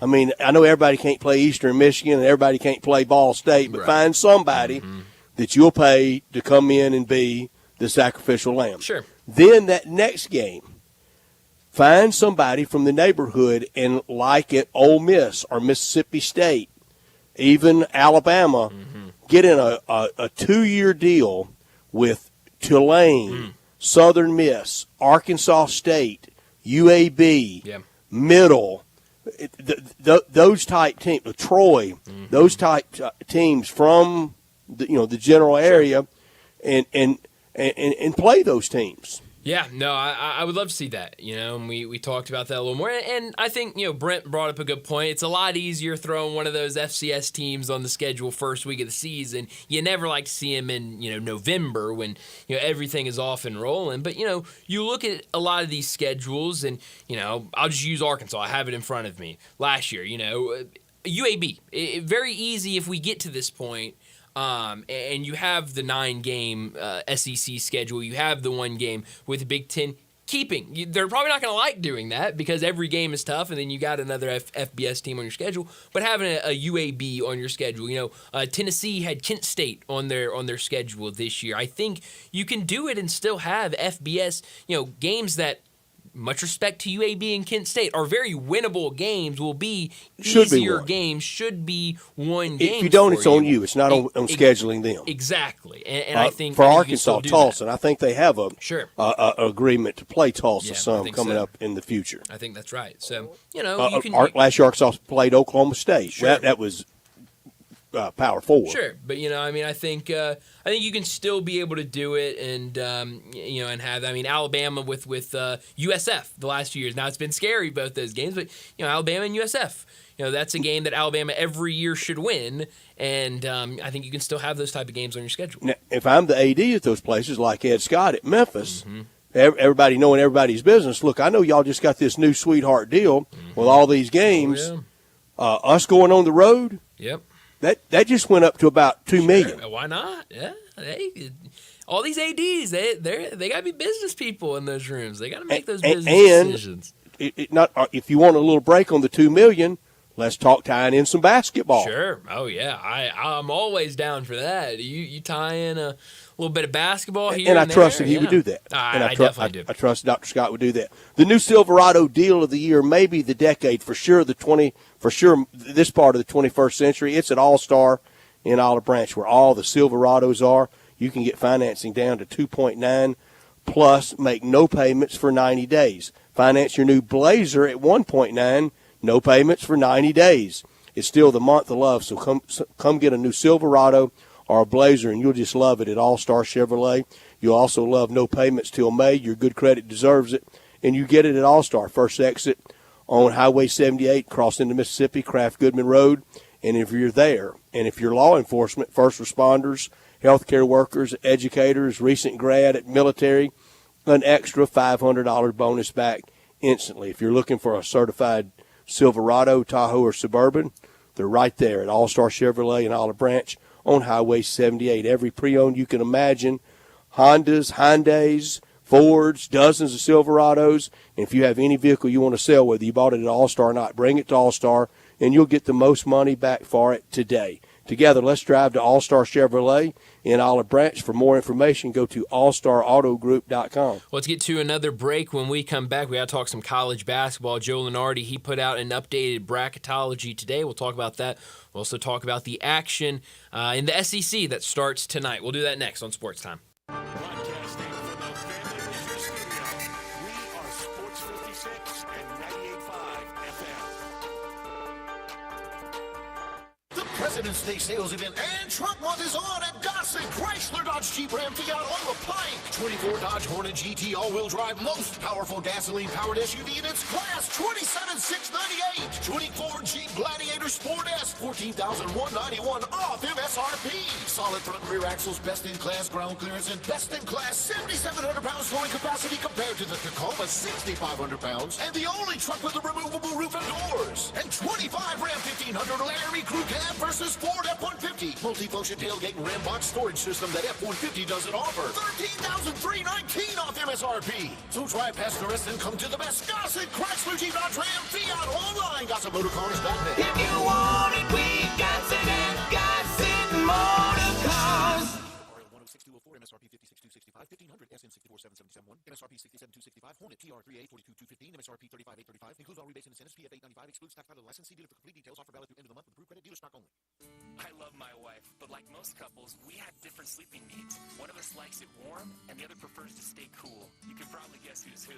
About 15 years ago, I set out on a mission to find the perfect fabric to keep us both comfortable. I found it in Visco. viscose from bamboo. I'm Tyler, founder of Cozy Earth. Cozy Earth offers the softest, most comfortable sheets, towels, PJs, joggers, and more. Our premium bamboo viscose fabric is incredibly soft, breathable, and moisture-wicking, helping regulate body temperature so you stay comfortable all day and night. Unbelievably cozy, ethically sourced, and designed to add a touch of luxury to your home. I believe so strongly that our sheets will turn your bed into a sanctuary that if you sleep in our sheets for 100 nights and don't absolutely love your experience, we will refund your money, no questions asked. I'm so confident that you'll love Cozy Earth that I guarantee it. It truly is the gift that keeps on giving. Go to CozyEarth.com and use code CozyComfort to save up to 40%. That's CozyEarth.com. Code CozyComfort. These days, it feels like everyone is talking about how the American dream of homeownership has become out of reach for so many of us. Well, Rocket is trying to give us more of a chance to own our homes. They're making homeownership simpler and more accessible to more people, turning renters into owners. Rocket believes that every one of us deserves a shot at the American dream. So, are you ready? Own the dream. Visit rocket.com or call 800-4ROCKET. This traffic brought to you by Brinson Tax Service. They protect you like family. Sports 56 traffic. Good afternoon. It's building a little bit more out of Midtown just in the last few minutes on 240 southbound as you come past South Parkway. Still moving at the moment on 240 as you get onto 385 Bill Morris Parkway. Going outbound still looks good out towards Collierville. If your lawn needs some help this time of the year, don't worry. Lawn Solutions, they're here to help with over 30 years experience. Lawn Solutions, that number's 901 area code 867-5626. I'm Commander Chuck with your on-time traffic.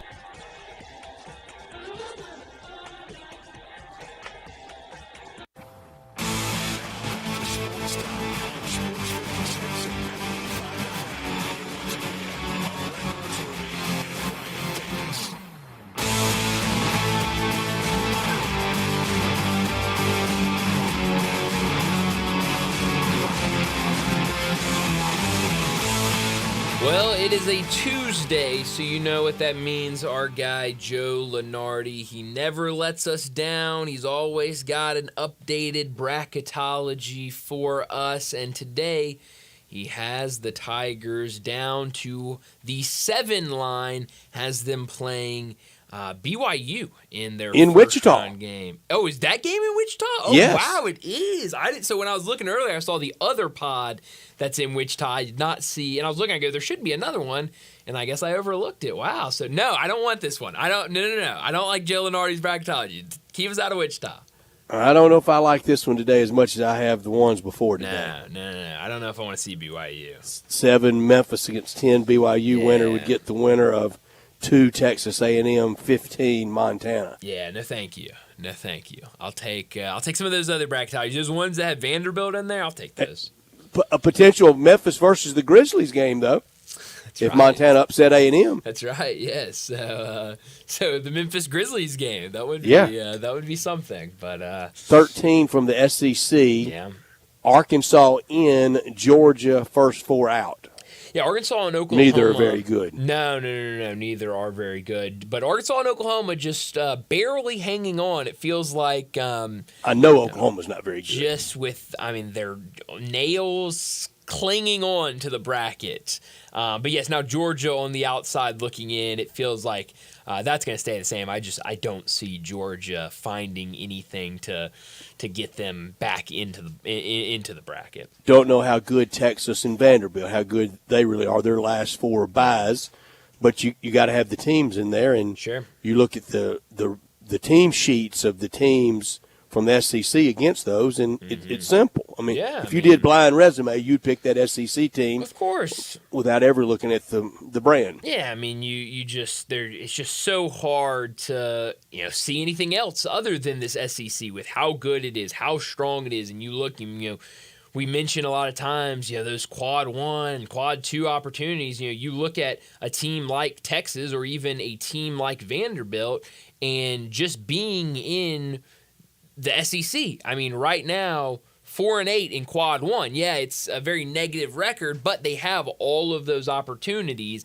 You look at Vanderbilt, 9 quad 1 opportunities, 5 quad 2 opportunities. I mean, this conference, the entire conference, is just built of Q1s. And you look at Vanderbilt, the remaining schedule, 1, 2, 3, 4, 5 quad 1 games, 1 quad 2 game. And that's, I mean, copy paste for pretty much everybody else in the SEC. Yeah. So, you know, it's even when you kind of struggle, and I think we're seeing that right now with teams like Arkansas, teams like Georgia, even when you struggle in the conference, yeah, you lose, but you look up and it's like, well, I mean, that's such a tough game to win. You still got to show them respect in these brackets. I think you could even throw Ole Miss in the struggle club. Sure. The 2 wins that preceded Saturday's loss were both very narrow. Yeah. And if it had been against anybody else except for South Carolina and LSU, that would have been a problem. Yeah, I mean, you look at those two, and you know, bottom 2 in the SEC, and I think South Carolina puts up a better fight at times than LSU has this season, but you know, those are games that pretty much everyone in the SEC is winning, except for Oklahoma. Oklahoma falls to LSU, and you know, that is what has them now as a last 4 team in. If everything kind of went, you know, pretty square, pretty relative the rest of the way, and Joe Lunardi's bracket was like this, I would be right there with Mississippi State fans howling that this is not right, having Ole Miss as a 6 and State as a 7. I mean, how many times you got to beat them? Yeah, I mean, you have the season sweep over them, and you're still under them, and you know, it's one of those things, and you know, I understand it. And now you look at Mississippi State because of where they are on the 7 line. I mean, it's tough. You know, you open with a good Nebraska team, and if you win that game, you know, you got to go and likely play a really tough Houston team. So you know, that's one 2 of those. games. You know, Memphis and Ole Miss have the one game, and it was a rout. Memphis thoroughly thrashed Ole Miss that day, but that doesn't have quite the comparative oomph for me now after losing on the road to Wichita State. Sure. Ole Miss a 6, Memphis a 7 today. I don't know how that I'm that comfortable with it, but I'm not as uncomfortable as last week before the Memphis stumble. Yeah, and so I mean, you look at you know, if that is because this league is horrible. Yeah, I mean, it's a bad league. It is a very bad league. But you're right. I mean, if you already thought it was bad, obviously before the Wichita State loss of Ole Miss being ahead of Memphis, I mean, yeah, try being Mississippi State and having 2 wins in what is a very big rivalry That's not game. close to right. No, I mean, it isn't. But, you know, that's why there's a lot of bracketologists, and we'll know what it really is on Selection Sunday. And you can go bracketologist shopping and find about whatever you want. If you don't like this one, you know, go right on over to the next one, and you can get happier with it. Yeah, I got choked up just talking I'm about sorry. how bad Mississippi State, you know, is being treated by Joe Lunardi. It just gets to me. But Took old Brett to come defend them. He had to, which is very rare. But I guess we get it on a Tuesday here. But yeah. No, I mean, you know, that's the thing I talk about, and Jason Munns especially. Later in the year, when we're getting really close to the tournament, he'll cite a lot of times bracket matrix. He saw this on bracket matrix, and I mean, there's 70 some odd, 60 some odd brackets out there that you know, go out there and on a regular basis are updating them. So you're right. I mean, you can find a bracket that says anything, and a lot of times you'll find a lot of differences in these brackets. You know, we were talking with Matt Infield about all the metrics, and we kind of know our Christmas present before we open the package, and it's a little unfulfilling. Back in the day, really all we had was Jerry Palm's RPI. Sure. Yeah. And RPI was kind of king, and he was really good, carved a very successful niche doing that. Mm-hmm. But today, when you look at the American, you have Memphis as a 49, North Texas is a 56. Then you have to go all the way down to who's next? Florida Atlantic, 103. Yeah. It's a big fall off. I mean, that's nearly a 50-spot fall off between North Texas and Florida Atlantic. And then UAB at 120. I said it weeks ago. There's just nowhere to go. No, there's not. I mean, that's the problem with where Memphis is at right now, because – you know, every single game in this conference is a landmine. And whether, I know Penny Hardaway said last night during his coaches show that this conference doesn't get any respect. I know Tyrese Hunter after the game said that, this team is better than people give it credit for. And look, Memphis is going to get everybody's best shot. Teams are ready to play Memphis. They want to be the team that pulls the upset. They're going to play a little tougher. And yes, there are really good players in this league.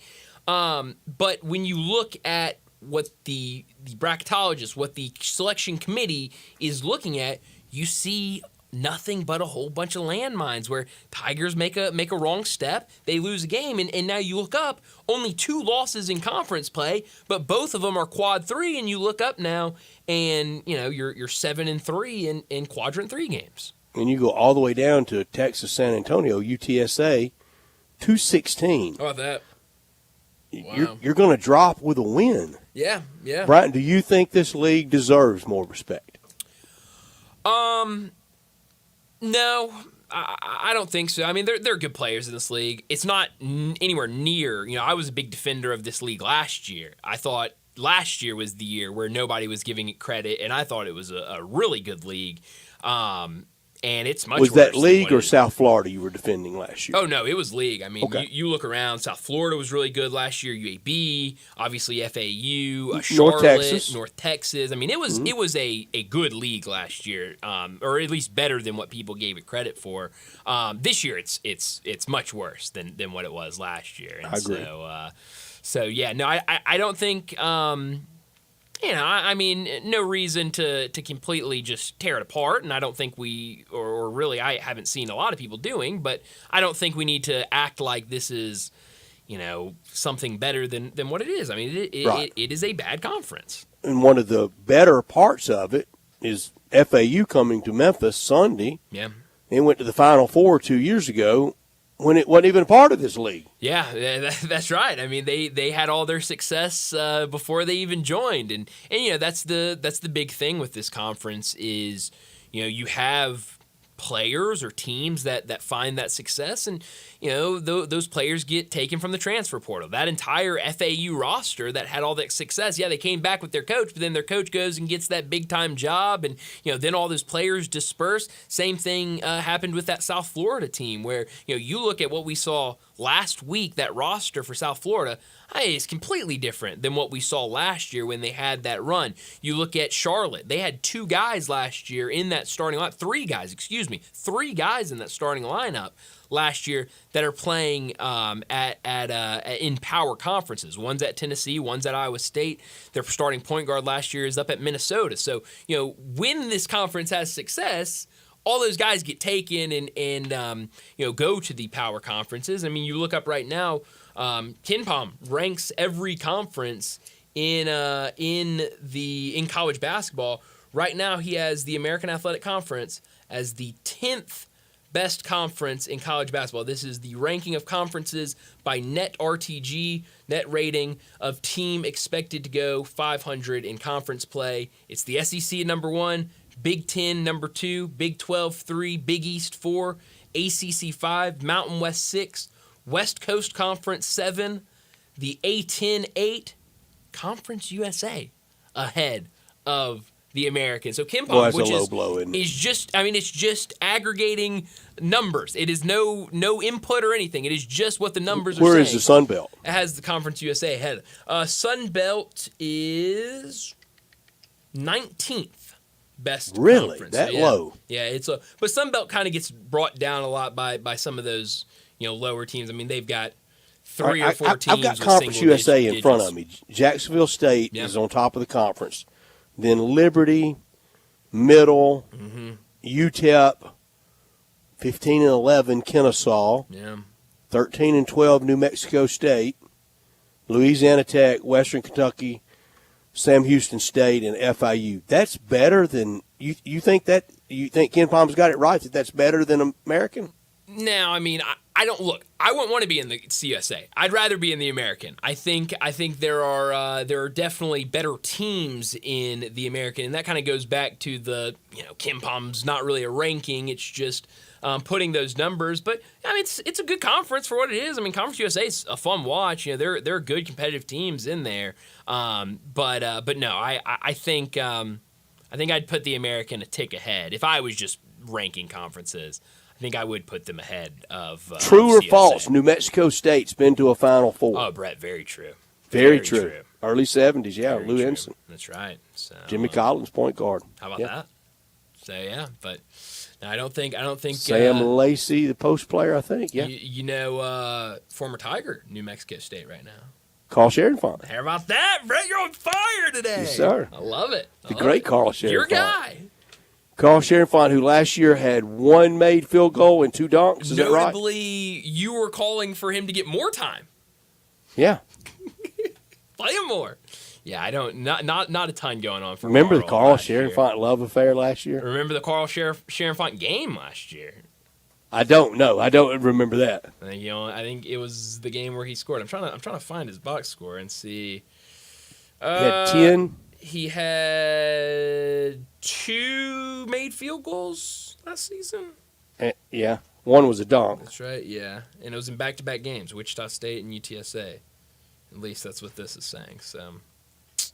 Wasn't he preseason freshman of the year last year? And I'm blanking on the other guy's name that's now at UCF. They were freshman of the year. And, That's frightening. And yeah, Carl's not doing much down at. Carl wasn't much. No, he wasn't, and he's certainly that's not continued this year. But you know what? He didn't sign himself to the scholarship. No, he did not. It's one of the great coaching motivations, castigations you'll ever hear when the coach goes over to the player and goes, I'm not mad at you. I'm not mad at you. I'm mad at the assistant coach that signed you. It's great. I love when I hear that. It makes me laugh every single time. But no, that was a time.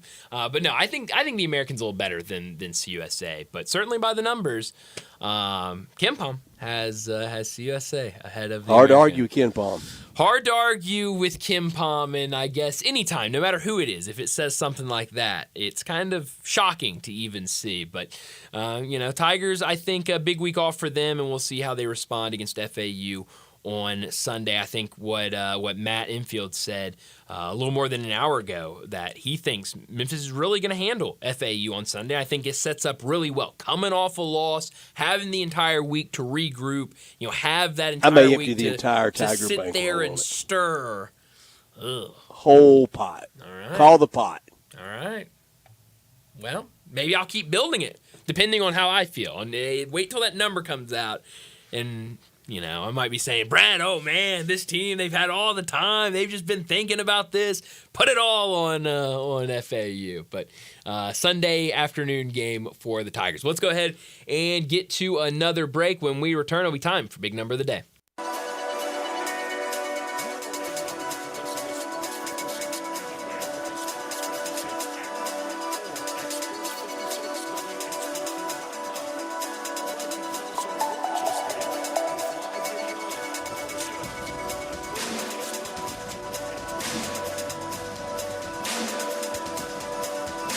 One sign that a bar is a great bar is their signature cocktails. And the signature cocktails at Bell Tavern really set the place apart.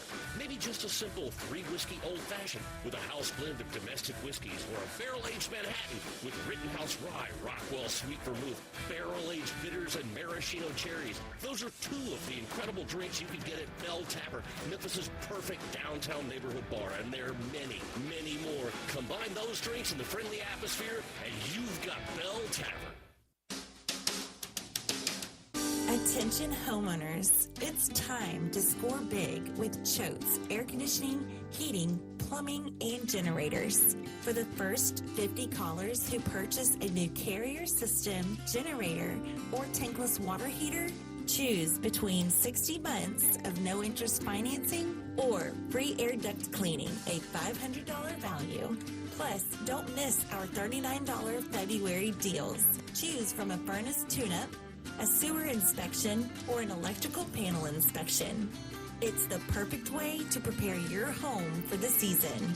But hurry, this winning deal ends February 28th. Don't fumble this opportunity to claim these amazing offers. Call Choates today at 347-8086. And remember, Choates, let our family serve your family.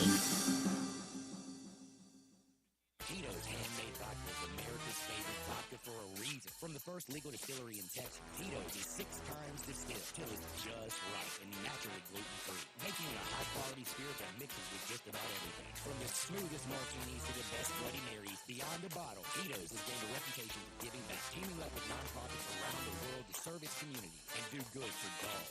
Make your next cocktail with Tito's and learn more at Tito'sVodka.com. 40% alcohol by volume, mainly 80 proof, crafted to be savored responsibly. Since 1948, in the alley, the Rendezvous. I'm with John Burgess. John, what's going on in the Rendezvous? Brett, after 76 years, we've decided to expand our product line. Anyone who's tasted our ribs is familiar with our vinegar base. It's now available in the 32-ounce jar. It's so good the base will marinate all meats. I even put a little bit on turnip greens. Something we've been using at the restaurant or at our house has been a Greek seasoning. My father was a cook, but my mother was a chef. And she was the one that put Greek seasoning on everything from the Mediterranean diet to steak. My mom used it on soup, salad, veggies, fish, any meat. It's a great seasoning and a flavor enhancer. My brother Nick figured out salt and pepper is more than just McCormick's and Morton's. He's come up with the perfect blend we use to coat our shoulders and our brisket, and he used to make it for his friends as Christmas gifts, and they loved it. All these products are available at Rendezvous or online for shipping as gifts and in many grocery stores. And if they're not in your favorite grocery store, ask your grocer to stock it. A beloved family affair is still going strong since 1948. Rendezvous.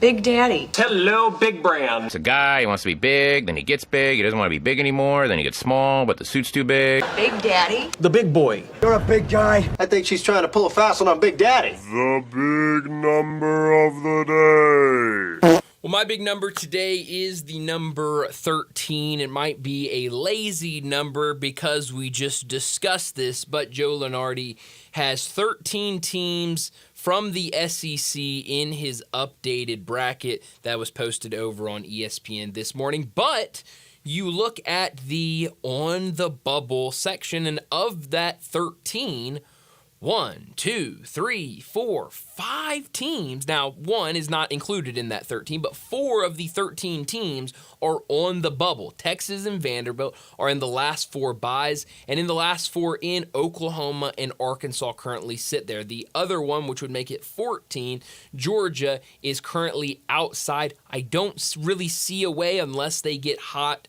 down the stretch, which doesn't seem very likely. I don't think there's a way Georgia gets back in, and then you look at these two teams, Oklahoma and Arkansas. How do they finish the season? Oklahoma coming off a loss against LSU, a team that has been one of the worst, if not the worst teams in SEC play. You look at how their schedule finishes tonight against Florida, Mississippi State this weekend, Kentucky midweek next week, Ole Miss next weekend, Missouri, and then Texas. It's going to be hard. It's going to be tough. What would they have to go over that stretch to find themselves out? Because we get into the same discussion, Brett, of, well, if they pick off 2 of those, if they win 3 of those games, would that be enough for them to say, well, we want an Oklahoma over a SMU. We want an Oklahoma over a North Carolina. Kansas State. Yeah, Kansas State. I think there's a good opportunity. Certainly Indiana, I would want Oklahoma in over Indiana. It's going to be really fun, really interesting to see how this plays out for these teams in particular, these 4 teams in particular, of what would it take? What do these teams do, and how does and the win selection on Wednesday in Nashville? Yeah, and that's going to be huge when we get to the conference tournament. I mean, the SEC tournament is going to be massive because it feels like all of those games, certainly not for some of those top seeds, but for these teams like Texas, Vanderbilt, Oklahoma, Arkansas, especially that first game, that is a massive game to see even whether or not they're going to be in. My big number is NCAA tournament related as well. Wow. It's the number 7. That's the number of NCAA tournament wins at North Carolina for Coach Hubert Davis. He's in his 4th year. It doesn't look like he's going to the tournament this year. They're not very good. 5 of those 7 wins came in his very first year when they almost won it all in his first year. Yeah. I don't think he should be fired. I don't think he should be humiliated. I don't want all that, but North Carolina wants more than this, and they'll expect it this time next year. Yeah, I mean North Carolina, one of the. I mean, I don't want to put a number on it, but they're in the club. They are in the club. Maybe top 5 basketball schools. Bluest blood as it gets. It's hard to see something. Carolina like this. blue. That's light right. blue. Yes, a light blue blood. But no, I Great loved program. it's a great program. It's great history, and I Great loved school. what Kevin Sweeney said a couple weeks ago. Soon to be in the SEC. Well, yes, you're on that train today. I like it. Let's keep it rolling. But I like what Kevin said a couple weeks ago when we asked him about it. This is a Carolina guy. This is a guy where, hey, this season wasn't good. Hey, you're still around the bubble. It wasn't a terrible season.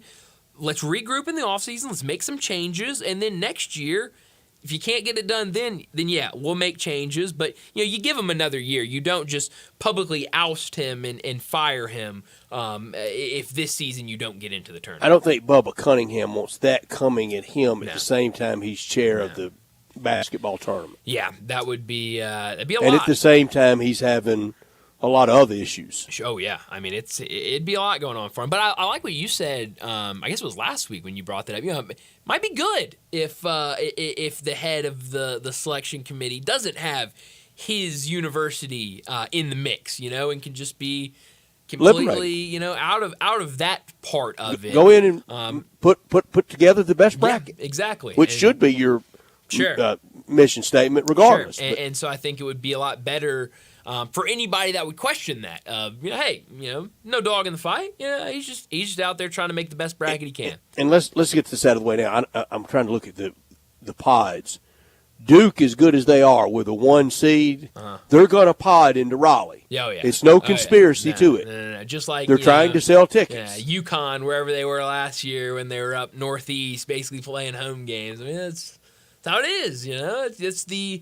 It's what you get for being that number 1 seed, Bama and Auburn are going to pod to Lexington, to the SEC city. Exactly, and there's nothing to it. It's just the way that's going to go. So, but it's fun as we get closer and closer. I said it a couple weeks ago that I haven't really gotten the bracket bug of looking at these all the time, but.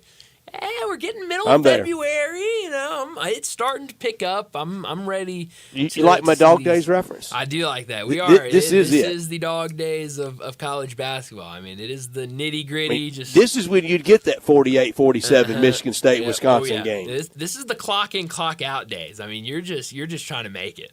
You got 2 good dog days games tonight in the Big Ten. Purdue at Michigan State, Illinois at Wisconsin.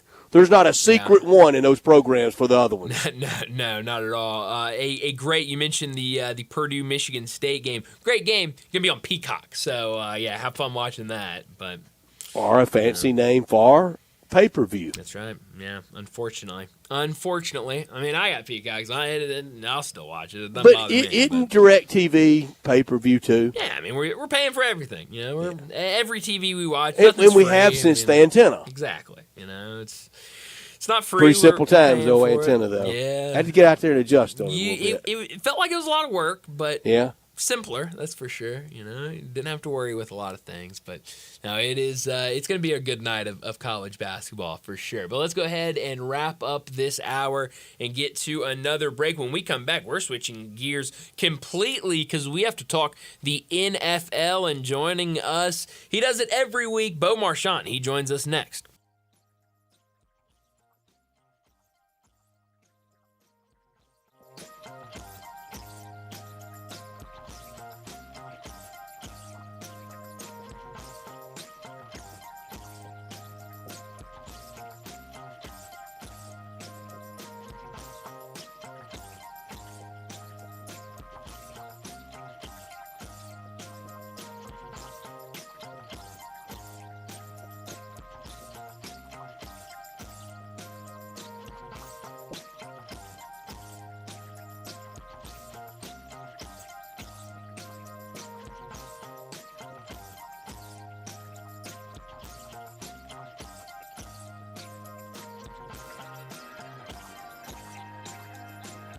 Since 1948, in the alley, the Ron Rendezvous. I'm with John Burgess. John, what's going on in the Rendezvous? Brett, after 76 years, we've decided to expand our product line. Anyone who's tasted our ribs is familiar with our vinegar base. It's now available in the 32-ounce jar. It's so good to base or marinate all meats. I even put a little bit on turnip greens. Something we've been using at the restaurant or at our house has been the Greek seasoning. My father was a cook, but my mother was a chef. And she was the one that put Greek seasoning on everything from a Mediterranean diet or steak. My mom used it on soup, salad, veggies, fish, any meat. It's a great seasoning and a flavor enhancer. My brother Nick figured out salt and pepper is more than just McCormick's and Morton's. He's come up with the perfect blend we use to coat our shoulders and our brisket, and he used to make it for his friends as Christmas gifts, and they loved it. All these products are available at Rendezvous or online for shipping as gifts and in many grocery stores. And if they're not in your favorite grocery store, ask your grocer to stock it. A beloved family affair is still going strong since 1948. Rendezvous. All 650 acquisition fee, 20,000 miles per year, 20 cents excess mileage. Pay for SEO 233118, MSRP 25320. Telluride SG 596204, MSRP 41060. Sportage S719 2005, MSRP 30660. Includes all rebates and incentives. Must finance through KFA. Excludes tax filing license 895 PF with approved credit. Dealer stock only. See dealer for complete details. Offer valid through 3/2/2025. It's the Kia President's Day sales event on now at Gossett Kia South Mount Moriah. Hey, what's up, Jeff Allen? Randy, I've got a 2025 Kia K4 LXS for less than $5 a day at $159 a month with class-leading torque and fuel efficiency. 2025 Kia Telluride has front-wheel drive with more power, larger cargo area, and more ground clearance than a Nissan Pathfinder. $398 a month. Plus a 2025 Sportage EX, better overall customer rating than a Toyota RAV4 and longer warranty per Edmunds.com at $279 a month. All $49.99 doing signing 24-month lease. Plus, get a 10-year, 100,000-mile powertrain limited warranty. So whether you live in Horn Lake, South Haven, Olive Branch, or Memphis, you'll be happy at Gossett Kia on Mount Moriah.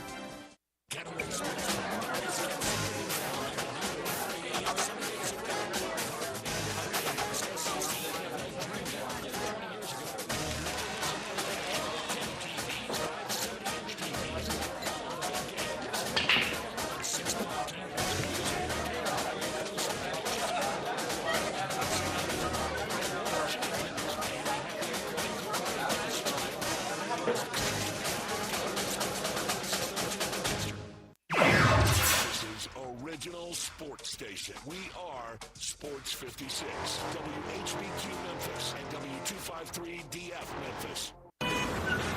Sports 56 traffic. Good afternoon. We had that earlier wreck in the Midtown area. They were trying to clear on 240 northbound at Union. It's just busy through there this time of the afternoon. Speaking of which, it's already cranking up over here with more volume on 240 going eastbound from Mill Branch out to 385. 40 east running a little bit heavy just like it normally does over here between Sycamore View Road all the way out past Germantown Parkway. Hey, Weimer's Jewelry, 7525 Highway 64 is your full-service, family-owned jewelry store right here in the Memphis area. I'm Commander Chuck with your on-time traffic.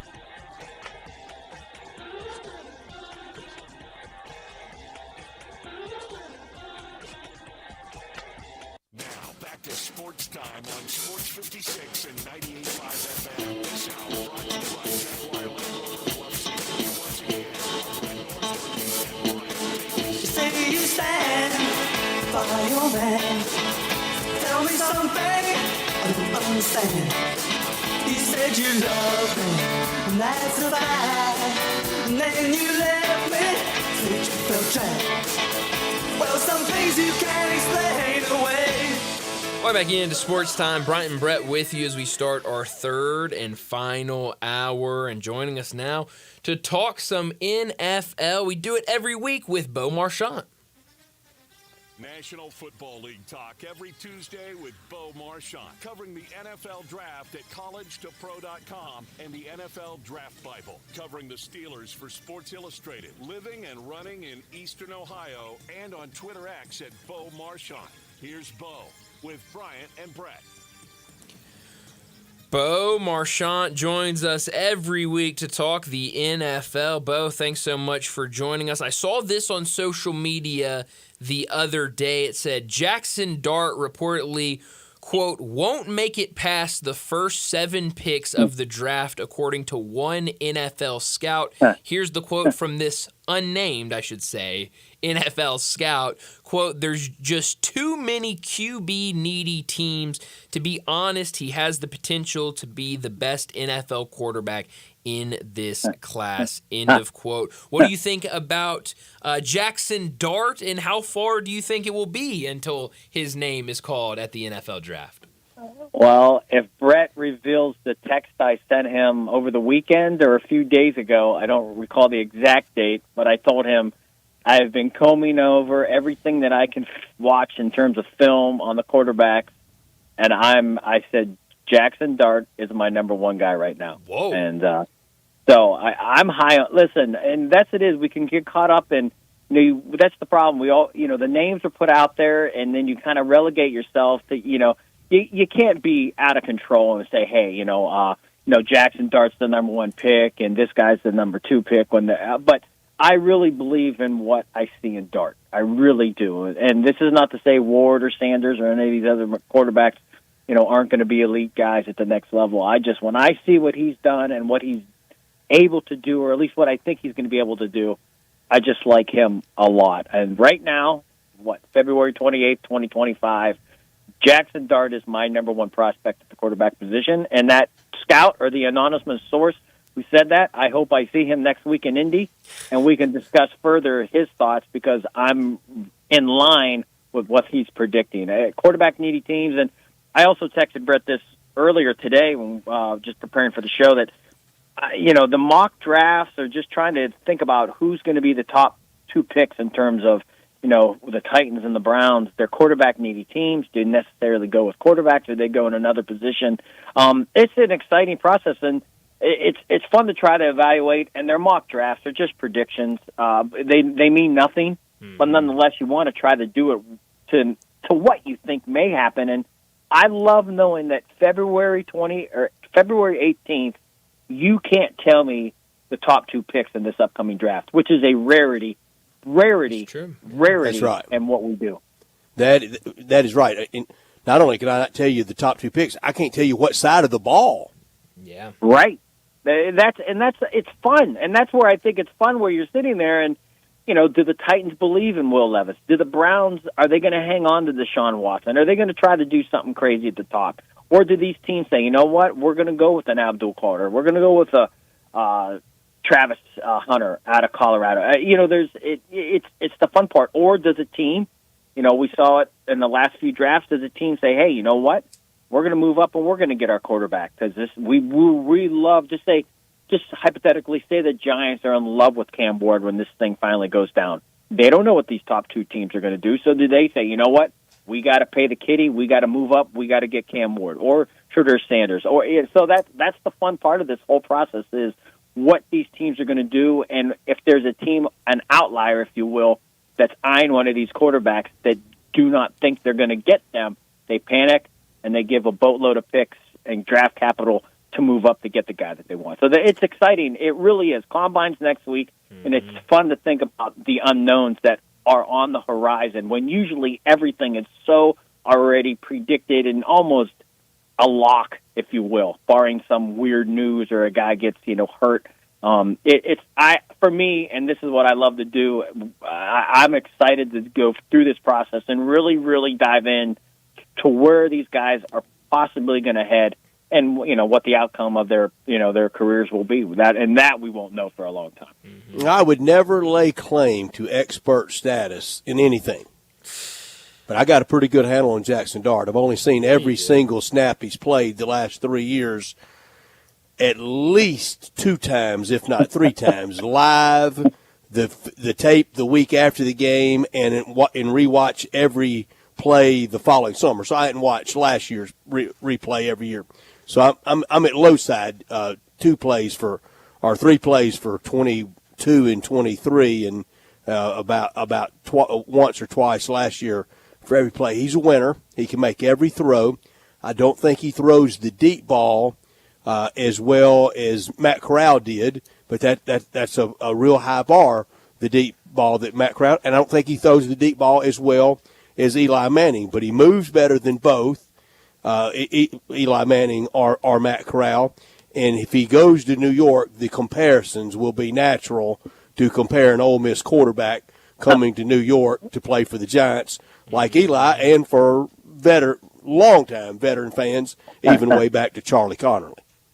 That's a good point. It's a very good point. And you are not a Ole Miss. You do not. At least when we talk draft, you never clamor and overhype any of these guys. But like Walter Nolan, the D tackle, I'm in love with him. Like, he could be my favorite guy right now, Brett. I am too. Of all the guys that I'm starting to break down, like, I know Mason Graham out of Michigan, and he's phenomenal. And that's what you start looking at these guys. You're like, wow. I mean, it's kind of, it's steak or filet. Man. I mean, you're going to get a good. They seem really good right now, but like when I'm watching Nolan, and I kind of giggle when I'm starting to really dive into this.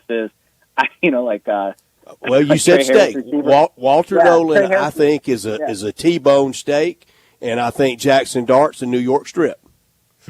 That's a great way to put it. But listen, and me and Brett know I've been doing this a long time with Brett, and when it comes to Ole Miss prospects, I didn't care for Matt Corral. He wasn't a guy I just didn't think it was going to happen. But I love Jackson Dart, and I'm big on Nolan. So I'm giggling when I'm starting to go through names, and I'm like, oh, he's an Ole Miss guy. I'm like, these people in Memphis are going to think, do I owe Brett money? Is there something going on here where I'm hyping these? No cash, no exchanges, but I do really like Dart, and Brett, you could even post the text. I really believe in him right now, and then you kind of got to go with what you see. I would take J.J. Pegues before Princely Imanian, but they'll probably go different than that. It'll probably be Imanian before him. It probably would. But I'd take J.J. before him. And that's the fun part of it. And teams pay millions. They have guys all over the country trying to devour every ounce of information, and guys will not transcend to what they thought they were. So, and if you need a linebacker, you need a linebacker, don't let Chris Paul drop past the second round. Really? Yeah. I believe that. Yeah. Hey, man, I can't wait to get to Indianapolis next week. It's going to be great. I think of the Ole Miss guys that could put on the freak show at Indianapolis. Just everybody go, come in. Can you believe 3-cone shuttle and the lift and all that? It will be J.J. Pegues. Wow. His athleticism is really stunning. And it means something. We like to, I know the combine is a medical evaluation. That's the biggest thing you got to get off the thing. Is make sure you get through there and are cleared healthy. And then if you perform well, it's gonna take notice. And I like just to go, if you love A, B, and C in terms of player A, B, and C, and A ran the fastest, jumped the farthest, and whatever their skill was needed, they did it better than B and C. They're clearly going to become the clear-cut guy at that position. It's just, because you can break down tape and, you can watch it, and you're going to, there's going to be a point where how do you separate these guys? Were they good in interviews? Was their personality? They're going to be good in the locker room, etc. But, those numbers, and they used to mock these numbers and say, oh, it doesn't matter. I learned the lesson in 2020 when COVID hit, and a lot of these guys didn't have the opportunity to have a pro day, and their careers went by the wayside. They couldn't get a good workout. Scouts weren't able to go and see these guys. I know agents were trying to get old agents, former agents, to say, "Hey, we're going to film this. We're going to try to make it as official as possible." But it fell. It wasn't validated by the Shield, if you will. And so these guys' numbers are important, and I learned that how important they are in 2020. Yeah. So earlier, I guess it was yesterday, Trevor Lawrence was on a show and shot down the rumors about him being involved in a trade to send him to Pittsburgh. I don't really ask this question because of Trevor Lawrence. I ask this to you because you cover the Steelers very closely. Who will be the starting quarterback next year for the Pittsburgh Steelers? Who fits that mold as a guy that could be next year's starter? I think they're going to try to retain Russell Wilson, and I also think they're going to try to retain Justin Fields if they can. And then I think they will look for a prospect maybe in the first round if Dart is around, or another quarterback on day 2 on Friday night. The Aaron Rodgers and even Trevor Lawrence, the team, at least the Steelers don't seem like a team that, if they bring you in, if you're drafted as a Steeler, then they're going to support that idea of keeping you a Steeler. But, the idea that they bring in these big names, and we know, there was a lot of trade talk of Brandon Ayuk, and I do believe they would have brought Ayuk in. But in terms of an Aaron Rodgers or even a Lawrence, where they're going to have to maybe pay a hefty price, and it seems like the Steelers are bigger than the player, if that makes any sense. Sometimes the players, they're bigger than the team, or they're presented in that way. To me, it's the Steelers first, and then the player, and the team makes the Steelers. But I would be shocked if they made that move. I would accommodate any move where they can update the quarterback position, because right now I look at you're going to have another year of Russ, another year of Justin. You're going to finish the same way. So I put it this way: if there's a fan base, and I was down in Pittsburgh last week or the week before. And, just sitting around, we had some media guys, and, we're just talking with the people kind of, that were around, Pittsburgh fans, Steeler fans, and there's not a lot of excitement around this particular fan base going into that. And you think about it, as I put in that tweet when we retweeted our post for today's show, it's a new season. And you think almost every fan out there is excited about what's to come. Mm-hmm. And I think if you're a Steeler fan, you're sitting here going, where are we really headed? And if they bring in a Lawrence or a Rodgers, it will excite the fan base. But I think it's a short-term parallels of the Steelers for the good and for the receding a little bit of enthusiasm. The parallels to the St. Louis Cardinals are frightening, aren't they, Brian? They sure are. There you go. It's that same feeling, and then all of a sudden it bottoms out. Mm-hmm. Mm-hmm. Yeah, it's a weird predicament for the Steelers, and it's hard to say, but we've talked about it, and it's a cliche used in all sports among great franchises and organizations that the NBA title, the World Series, and a Super Bowl, for some franchises that's the bottom line. Power 5 programs in college football, the same thing. If you're at Alabama or Ohio State, there's nothing else than championship. Yeah, that's it. It's great to win the SEC, it's great to be Big Ten champs, but somebody else is, winning it all. You're not going to be taking on it. UCLA basketball will only hang a national championship banner. No Sweet 16s, no Elite 8. Yeah. And that's a good mindset. That says, we don't take it for granted. I just got done reading a Terry Bradshaw book. I went on eBay and I got a whole boatload of, I don't know if I told you guys this, but I got a whole boatload of old paperbacks from the 70s, like 7 or 8 of them, and they're quick reads, but and he just talked about when the Steelers were struggling, there was no pressure on them, and when they began to win their first winning season, he said now there was pressure, now there was an identity, now things were expected of you, and when you're a loser, or a losing team, and you're just people don't expect, they could expect it, but deep down they know it's going to happen, and he really kind of pointed out that, things changed there, and you had to be accountable, and now there was a purpose to walk in and become better and maintain what was accomplished, and that's hard to do. I laugh when I look back at the Super Bowl and people are kind of diminishing the Chiefs. Listen, there's a reason why we play every season. There's a reason why usually there's a new champion in all sports.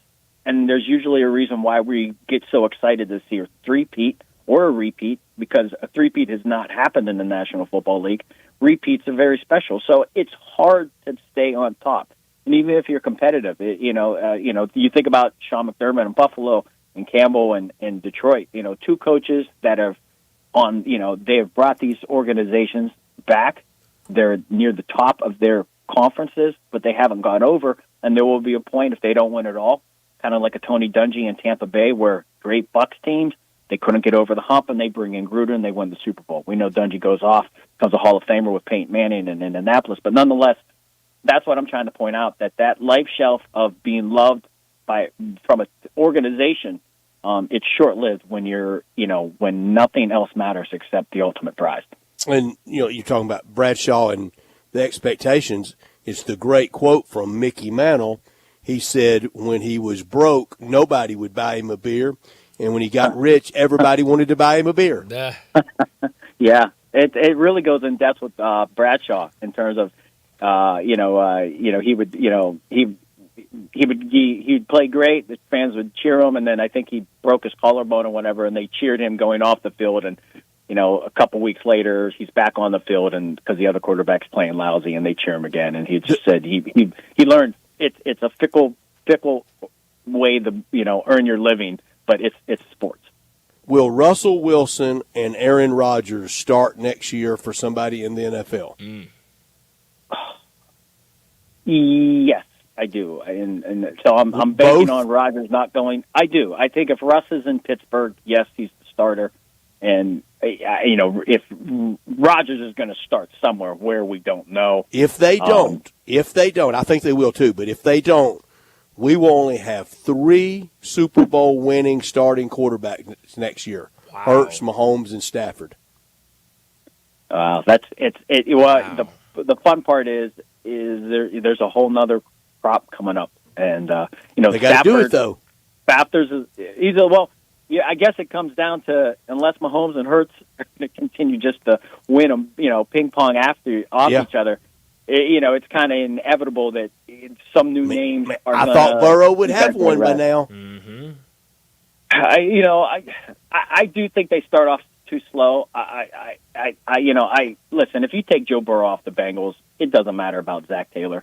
I just hate to say that, but it is what it is. They start off too slow. They almost made it this year, but these slow starts, that's coaching. That's a culture. Yeah, Burrow's been the head coach of his team back to college. Yeah. Ed Orgeron wasn't doing a thing. Yeah. I mean, I do. You got to have it all. Except grunting and growling. That's right. Yeah, but, I think Harbaugh's a perfect example in L.A. with the Chargers.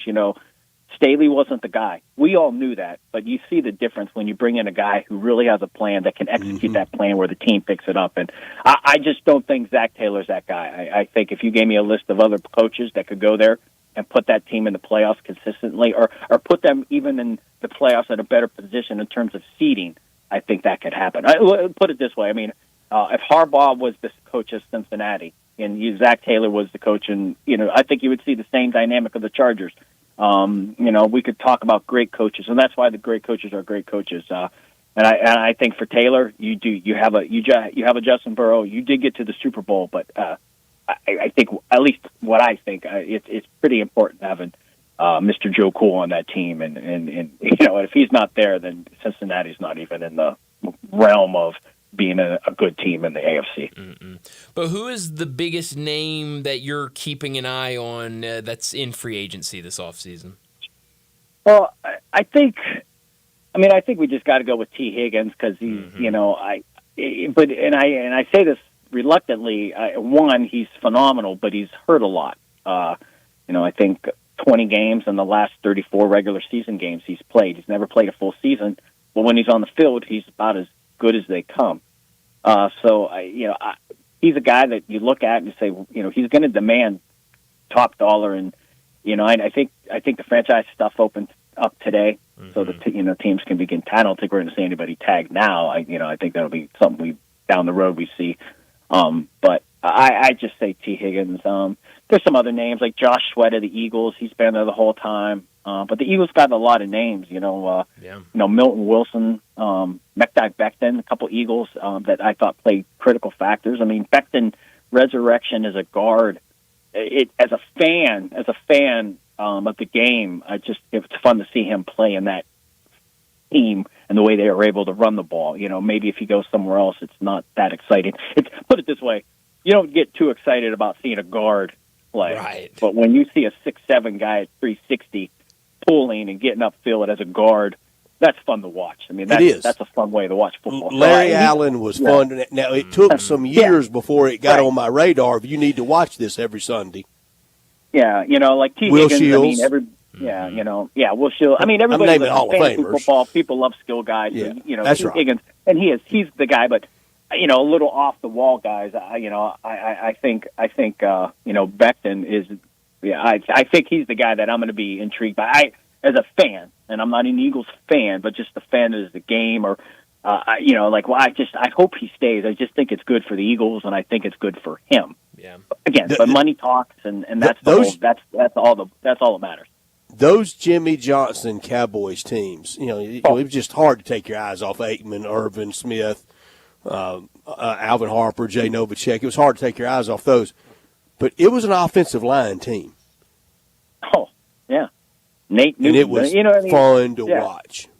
It was, and it's I think you know you're a great team when we become familiar with the O linemen and they become well. And not to get off topic, but you just think of the O line job done where Hall of Fame center Jason Kelsey leaves, retires. They bring in a rookie. They bring in a guy that's basically a lost cause in Becton, and they become a dominant run team and they win the Super Bowl. So, again, a great storyline and great job by the O-line, coaches and Philly. But I think Becton and Higgins are the two guys I think on my radar that I'm going to be intrigued when these possible franchise tags are handed out and free agency arises where these guys might go. Yeah, that's such a great point because, I remember when he announced his retirement, everyone asking, what does this mean for the Eagles? The Eagles, that run game's not going to be the same. The tush push ain't going to be the same. This is going to ruin their offense. And like you said, you look up and now they're Super Bowl champs. So that's a really good point. Well, Bo,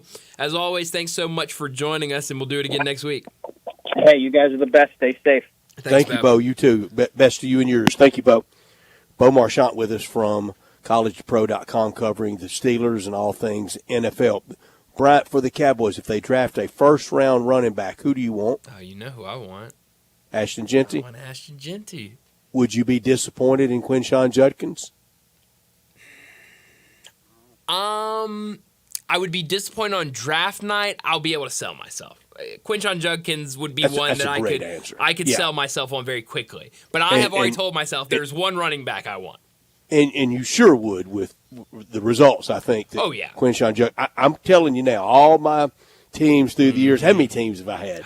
How many teams have you had in the last 2 years, Brett? It feels like you've rolled through half the league. I know I tried it with the Lions, Browns. You were a Cowboys fan for a minute there. Yeah, I did try it. Cowboy, and of course with Eli with the Giants for sure, and I loved whoever had Saints. Peyton. Tried the Saints hard. That was a real try. The Saints was a real, and the Giants was a real try. But Jaguars even once upon a time. Really? Yeah, way back when they first came in. Wherever Dart ends up, or Quinshon Judkins, buying a jersey. Oh, yes. Yes, I'm holding you to that. Matt said hold him to his prediction earlier about what Memphis does to FAU. I'm holding you to that. Buying a jersey. We're gonna get a jersey. We're gonna have Jersey Day up here. And remember when I was going through all those numbers that have never won a Super Bowl? One of them was number 2. It sure was. It sure 2 and 6. That's what it was. So yeah, Jackson Dart could fill that. That would be fun. Well, it sounds like he is shooting up draft boards and. I'd find me a game to go to next year to see him play. Yeah, that would be a lot of fun. Great family. Yeah. Same for Quinshon. Yeah. So those are same for JJ Pegues. Yeah, and we knew about. Listening to you and Bo talk about. We knew this. Same for Chris Paul. Yeah, you can roll through all of them. This was a loaded, extremely talented Ole Miss roster, and so you're going to see that. I think draft weekend's going to be very good for the Ole Miss Rebels. So I wonder, growing up in Utah, who Jackson Dart's team was. Now, now the proximity to Vegas is close, but they weren't there then. Yeah, that's a good question. I don't know. I wonder who his team was. Yeah. A lot of times Cowboys are everybody's team. Of course, yeah. Everyone grows up. It's like every third person you meet is a Cowboys fan. But no, that's a really good question. I don't know, but always a lot of fun talking with Bo Marchant on Tuesdays. Before we get to this break, let me remind you about our great sponsor, Jaguar Land Rover Bluff City. Jaguar Bluff City has been the premier Jaguar dealership for the greater Memphis area since 1984, and their talented teams ready to help you find your next perfect vehicle at unbeatable rates. Swing by Jaguar Land Rover Bluff City today and check out the new 2025 models like the 2025 Range Rover Sport, 2025 Range Rover Velar, or the 2025 Defender. Test drive the Range Rover Sport where luxury meets performance. It's a perfect mix of style, performance, and versatility with options ranging from 360 horsepower up to 635. It's also available as a plug-in hybrid electric vehicle with $7,500 federal tax credit when leased with approved credit. Take a look at the Range Rover Velar, powered by mild hybrid technology and enhanced with the latest well-being features and fully connected entertainment system. The Range Rover Velar is the ultimate luxury compact crossover. Purchase yours today and get special 4.4% for 72 months financing available with approved credit. Don't forget about the Defender. Available in multiple models to fit your needs, the Defender is built for the modern explorer, and Jaguar Bluff City is offering special interest rates for 60 and 72 months on various models. Give them a call, 877-259-6169. Go online to jaguarbluffcity.com, but head out there, 6335 Wheel Cove, just off of Quinch. Check out all those beautiful vehicles at Bluff City Jaguar. Let's get to another break, and when we return, we'll talk about what's trending. Start your day with Sports 56 Mornings with Greg Gaston and Eli Savoy.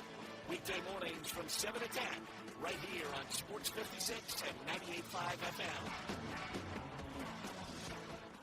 I'm so excited. I had a feeling you'd be excited. That doesn't even begin to describe how I feel about the new Central Barbecue location on Central. Well, technically, it's the same location. Same location, but a very different Central Barbecue on Central. I get what you're saying, but I don't want to confuse people. The new Central Barbecue location on Central is the same place as the old Central Barbecue on Central. But it's so much more. It's big, for one thing. It is a whole lot bigger. Well, I mean, I think it has to be. Because everybody in Memphis is going to be flocking to the new Central Barbecue location on Central. Where the old Central Barbecue on Central used to be.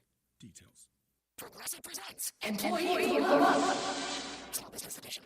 Today's recipient from Michaela's Mother's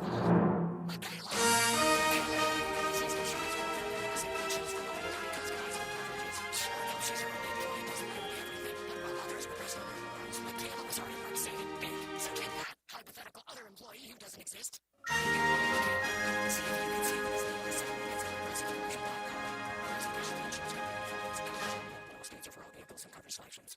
If you need glass replaced, there's only one name you need to know.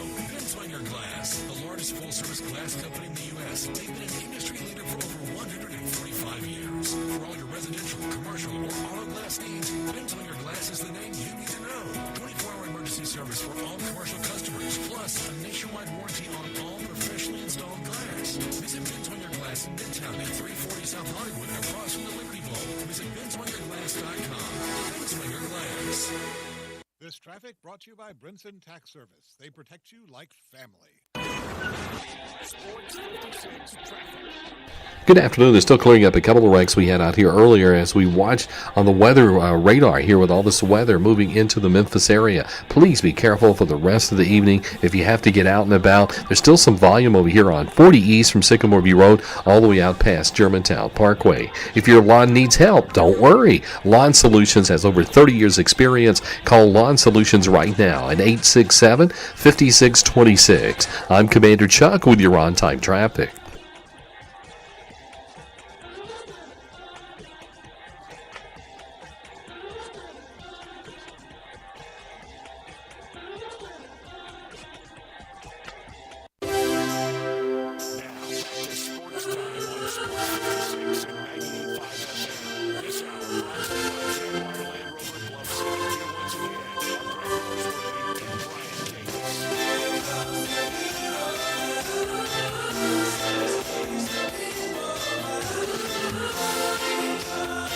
Back in Sports Time, Bryant and Brett with you as we got about 30 minutes left in today's show. We got to talk about what's trending. Earlier, we talked the NBA, and we talked about we're so excited to get games back started. One game tomorrow night. The rest of the league kicks off on Thursday. A lot of talk about a lot of downtime. You had a couple of good college basketball games last night, but other than that, if you're into the TGL, you had a triple header TGL yesterday. How about that, Brett? 3-game day 2 tonight. How about that? A double header tonight. Do we need to make ESPN, picks? I believe maybe, I don't know. Tiger's going tonight, so I'm sure people will actually tune in to see Tiger go. But we got so bored during All-Star Weekend in the NBA that we have now floated out Ja Morant being traded rumors. Have you seen this, Brett? Who did that?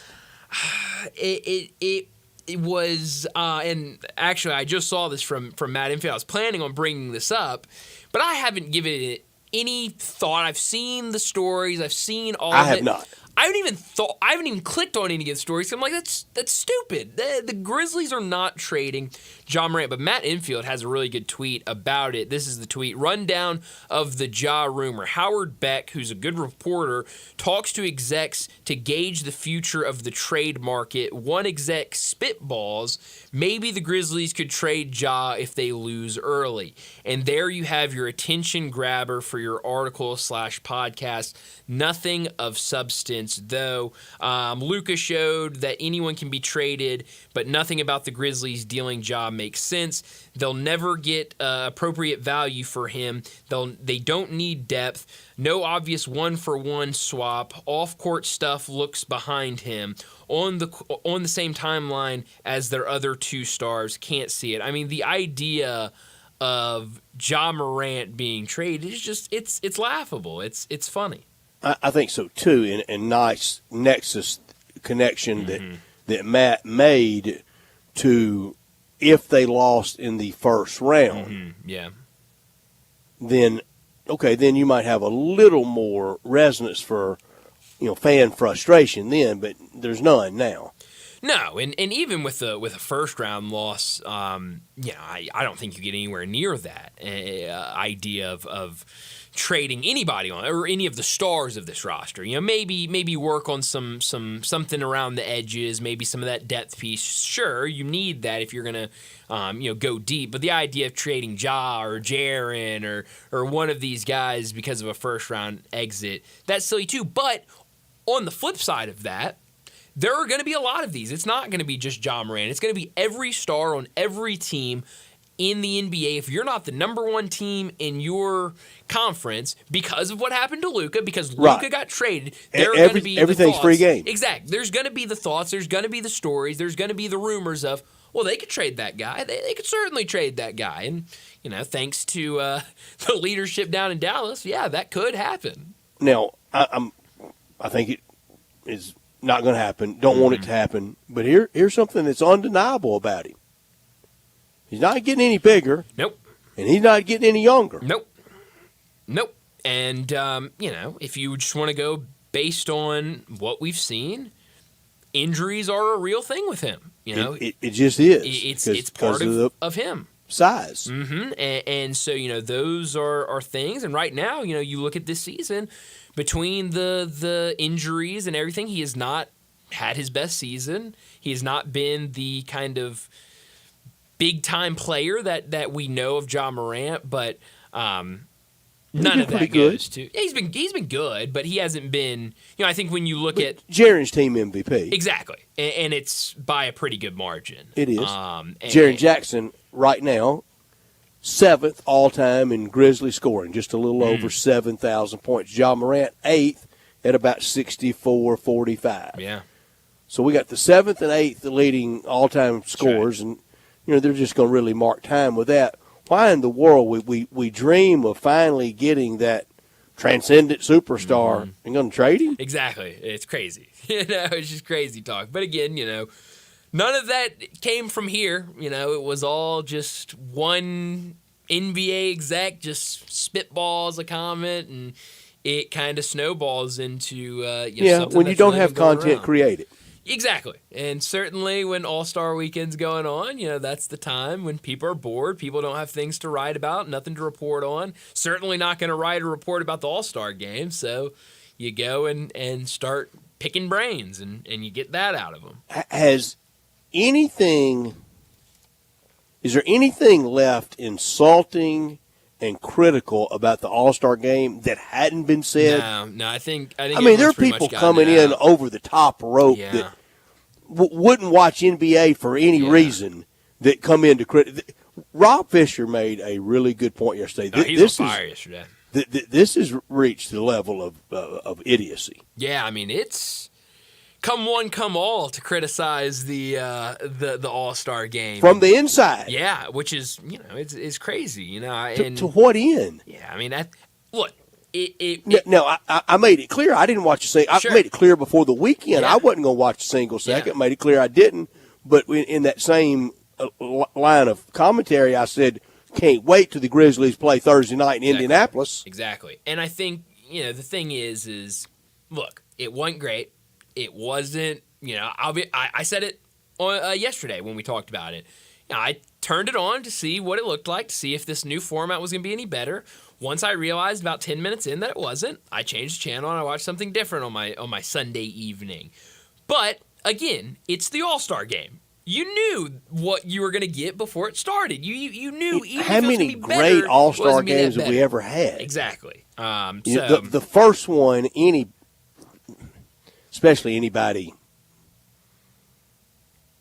60 and up, Sure. Pete Rose running over Ray Fosse. Yeah. In 1970. Yeah, exactly. I mean, other than that, put all the sports 1970 is a together. long time ago for me. Yeah, ancient. I mean, that sounds like the Peloponnesian War to you in I Landon. was about to say, I mean, that's history book stuff. But it's what All-Star games are. I mean, y'all are really wondering, did we have electricity in 1970? Yeah, Aren't exactly. you? Was that when everybody did stuff by candles? And No, we really that was the first night All-Star game. wait a minute, you're telling me televisions were around in the 70s? Yes, lights on NBC. Yeah, that was the first primetime All-Star game in Cincinnati, New Riverfront Stadium. Wow. When Pete Rose, that's the only All-Star game that stands out ever. Yeah, I mean, and that's the one we're talking about. Of any sport. Throw them all together. Any. Put them all in a bowl. And that's the one that stands out. So, I mean, I don't think it needs to be getting anywhere near this much heat. But it's gotten it. And, we'll see if anything changes because of it. I don't know if it will. But And baseball's All-Star game, it gets about the same treatment. It's it's bad. It is what it is. But nothing's gonna change about it. And honestly, as much as I love what NHL did with Four Nations Face-Off, it's not comparable to what they're doing and to what NBA is doing. And I think it almost hurt the NBA more and has allowed more people to pile on to the NBA because NHL had such a great night on Saturday with USA Canada, and then people go and see NBA All-Star Weekend. They go, well, this was the All-Star Weekend for NHL, and it was a slam dunk, and NBA All-Star Weekend, it was a flop, and so I think that also kind of hurt it. Right, I went to a Southern League All-Star, double A baseball, Southern League All-Star game. It was at Blue Stadium, Tim McCarver Stadium, over at the fairgrounds. Sure. Summer of '93. Celebrity managers for one side, Okay. Larry King. Okay. The other side, Bob Costas. Really? Yeah. Wow, that's pretty good. And fun. That's pretty good. And the party the night before, real fun. Well, with Real those fun. guys, I bet it was really fun. But I've got a baseball somewhere signed by Larry King and Bob do Costas. you really? Yeah. That is hilarious. When you said celebrity managers, I did not know where it was going. Yeah. I certainly didn't think it was going there. That's good. And I'm taller than Bob Costas. Are you really? Did you know that? Yeah. No clue. Little bitty guy. Well, I knew he wasn't super tall, but Really nice, though. Fun. Yeah. And, loves baseball. Oh yeah. I mean, lives it. No doubt the Joe Buck question Oh man. is baseball announcer for Bob Bold Costas. letters. And Baseball. did it all very well. Very well. Very, very well. But baseball, oh boy. We talked about it a little bit earlier, but tonight, really good slate of college basketball games. I mean, you look at some of these, 7 Texas A&M, 21 Mississippi State. You talked about it. The 13th ranked Purdue on the road against 14th ranked Michigan State. Some really, really good games even later in the night. Kansas, who's started to really struggle on the road against BYU, who right now Joe Lunardi has playing the Memphis Tigers in the first round. Oklahoma, who's right now on the ropes in Joe Lunardi's bracket, on the road against number 2 Florida. Really good night in the top 25. That same summer of '93, I want to say I went to a Magic Johnson put on an all-star game, fundraising game at the Pyramid. Really? And it was so horribly disorganized that post-game, I kind of took over as de facto media relations guy. Wow. Okay. Yeah. And even pregame, like handing out credentials and stuff. And Magic Johnson was very nice and appreciated it because, it was a unorganized cluster. You stepped up and said, everybody, we're going to get this right. I kind of herded everybody together. Wow. All right. I mean, you need that person in the room when things go sideways. You got to have somebody that steps up. And Magic played, and that was after he really? retired. Yeah, wow. What a summer. That's a lot of all-star games for one summer. A lot of all-star games, especially here. Don't expect that many all-star Wouldn't have thought either one, right? No. I mean, I was surprised when you said and I've been to AAA all-star game at AutoZone. Yeah, absolutely. But, yeah, didn't see that coming. But I miss going to St. Louis in 2009 when New Busch Stadium hosted. Yeah. And this year will be in Atlanta. So this year, Atlanta, not going. No. You didn't go. What was it? Last year in Dallas. In Dallas, yeah. No. Getting to the, it just doesn't work. Terrible. No, it sounds kind of busy enough that week, aren't we? Oh man, kinda. just a little busy that week. Nothing really going on, and certainly with everything that could be going on over the next weeks and months. This year media day could be just last year's media day. I mean, it could be. Last year was a 10, and this one could be could top that with everything that could come out. But I guess we'll know. We talked about it earlier with Brent. Meeting taking place tomorrow. I don't think we'll really learn anything tomorrow, but a little more though. A little more, yeah, and certainly as we get further into this week and into next week, it feels like. More and more will keep coming out about what could potentially be happening to the future of college football. We'll definitely keep you updated on everything that comes out of that meeting tomorrow. But we got to get to our final break of the day. And when we return, we'll wrap up today's show with Crunch Time. Be sure to follow us at Sports56 WHBQ on Twitter, Facebook, Instagram, and YouTube to watch live video of our shows. Stay up to date with station events and have chances to win prizes. Don't miss out on anything that's going on. Follow us at Sports56 WHBQ.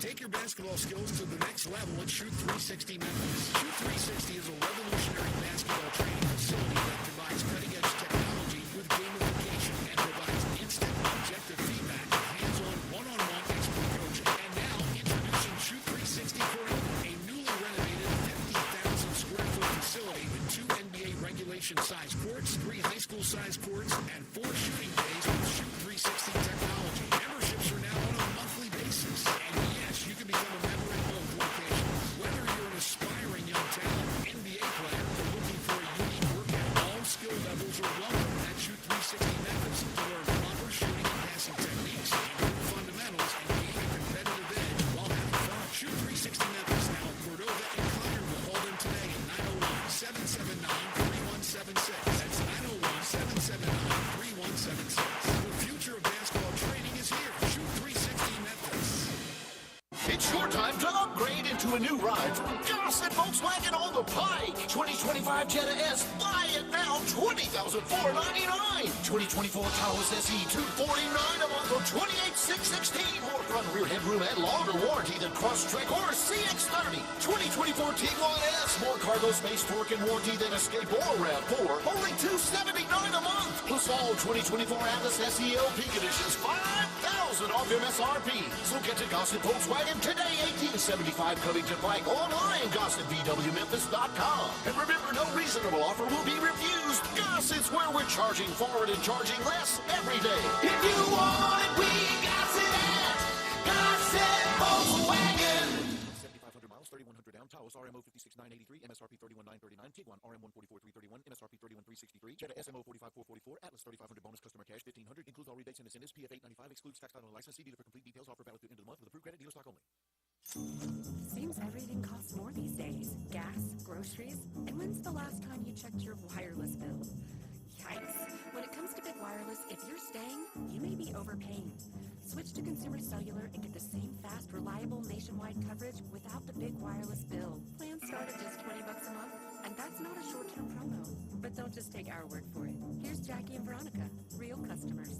I didn't know that I could get something for a lot less money that was actually better than who I was with before.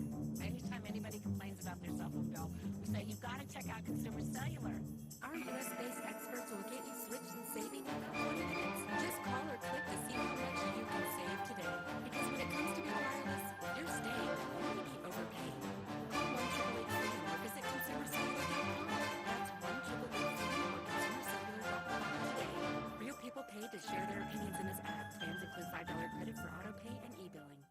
You get the best of Memphis for lunch and dinner at Elwood Shack. Choose from house pastrami, corned beef, smoked turkey, roast beef, roast pork, beef brisket, and full shoulders, all made in-house.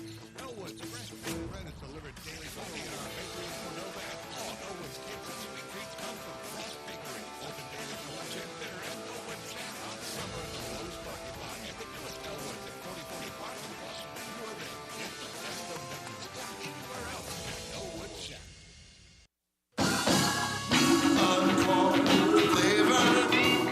Corky's barbecue. Cooking it up. Down home way. Hickory smoke flavor like a good old day. Jimmy Stone over here with Corky's Barbecue. Catering is our specialty. Indians and trusted Corky's to cater their events for 40 years. As we make it easy to eat and delicious for your guests. Whether it's 50 people or thousands, our experienced team comes to your location, sets up, serves, and ensures everyone enjoys a Foley's all-you-can-eat barbecue buffet, starting at only $7.99 per person.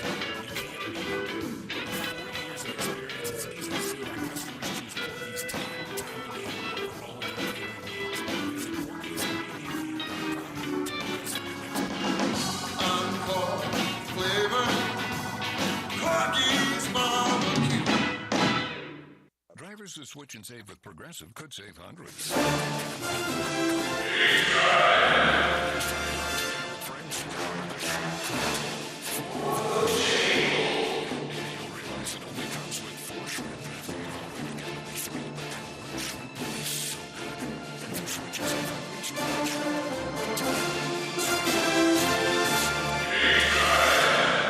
For shrimp. Progressive Casualty Insurance Company and affiliates not available in all states. Potential savings will vary.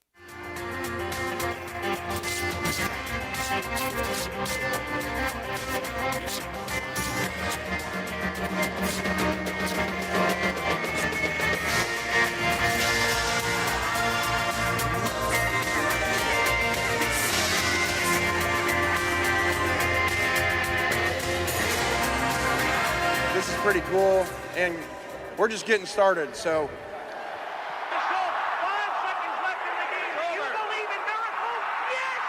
Spanning the globe.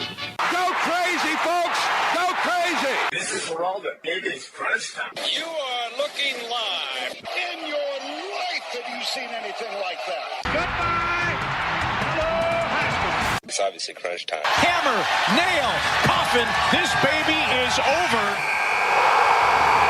Well, Brett, what I learned today, there's a great story over on ESPN.com about Hansel Emmanuel. A lot of people will know that name. He's currently playing at Austin Peay.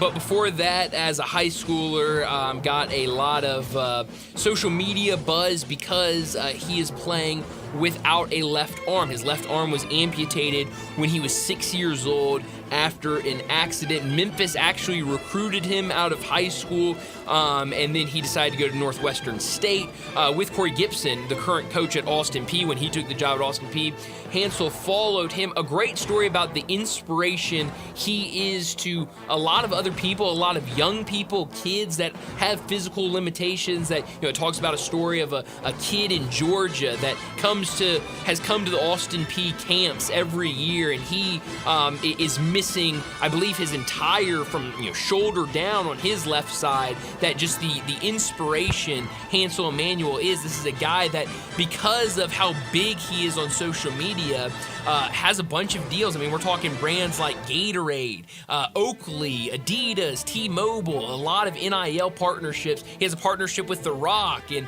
that he gives a lot of that back to his teammates. That when Austin Peay won their regular season conference championship, he made sure the entire baseball team got a new pair of Oakley sunglasses. So feels like a really good guy, and kind of says in the story that he doesn't want to be a victim. He wants to, he knows what his limitations are, but that he doesn't want that to use to put him down or anything. And just a great story of the inspiration That's a man. that he is. Yeah, I mean, it's incredible. I had the opportunity a couple weeks ago to see him play at Austin Peay. I know other people, Memphis fans, have seen him play here with Austin Peay. Really good player, and seems like an unbelievable human being.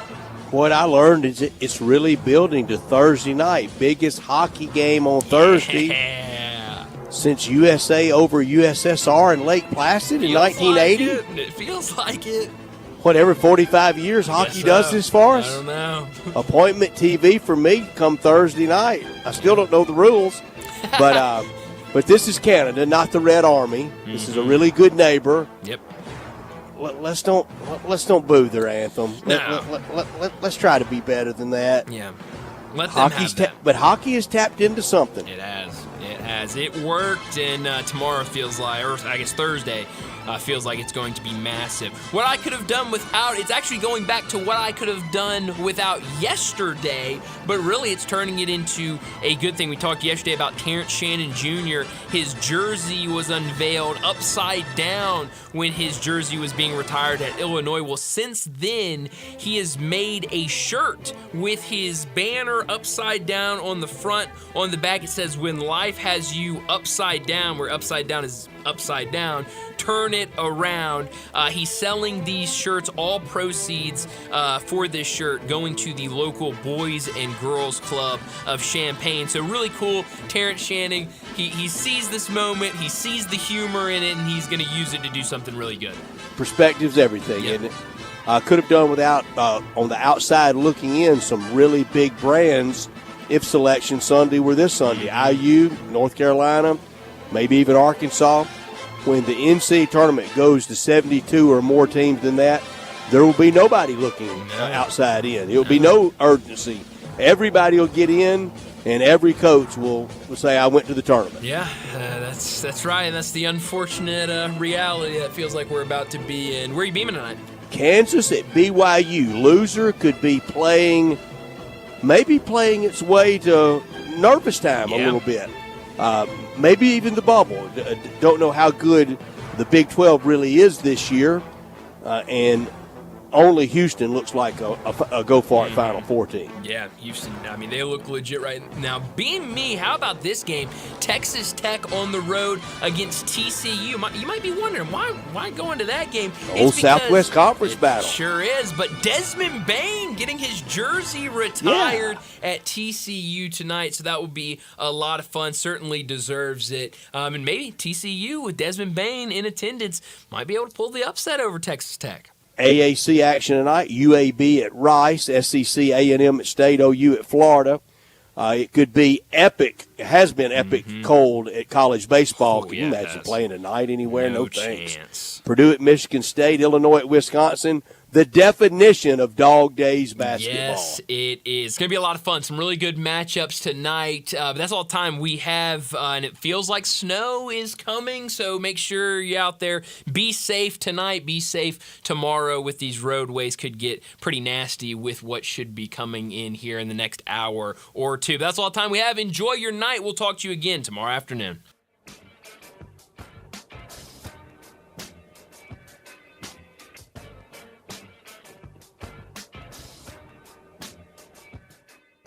Napa Cafe celebrates 26. Thank you, Landon. Y'all be really careful, okay? I'm Glenda Hastings, owner of Napa Cafe, and I want Take to care, thank man. you for making us part of your dining experiences. Treat yourself tonight with a delightful dinner. Maybe start with an appetizer like our baked sweet peculiar peppers stuffed with goat cheese and mozzarella, finished with basil pistou, and move on to one of our cozy dishes like the double chocolate stout braised boneless beef short ribs with tonkatsu sauce and creamy mashed potatoes, or a fresh seafood dish like our pan-roasted ginger buttered sea bass with cilantro soy vinaigrette. I get hungry just talking about it. Don't forget about dessert, our famous sweet buttermilk pie with brown sugar sauce, or drink your dessert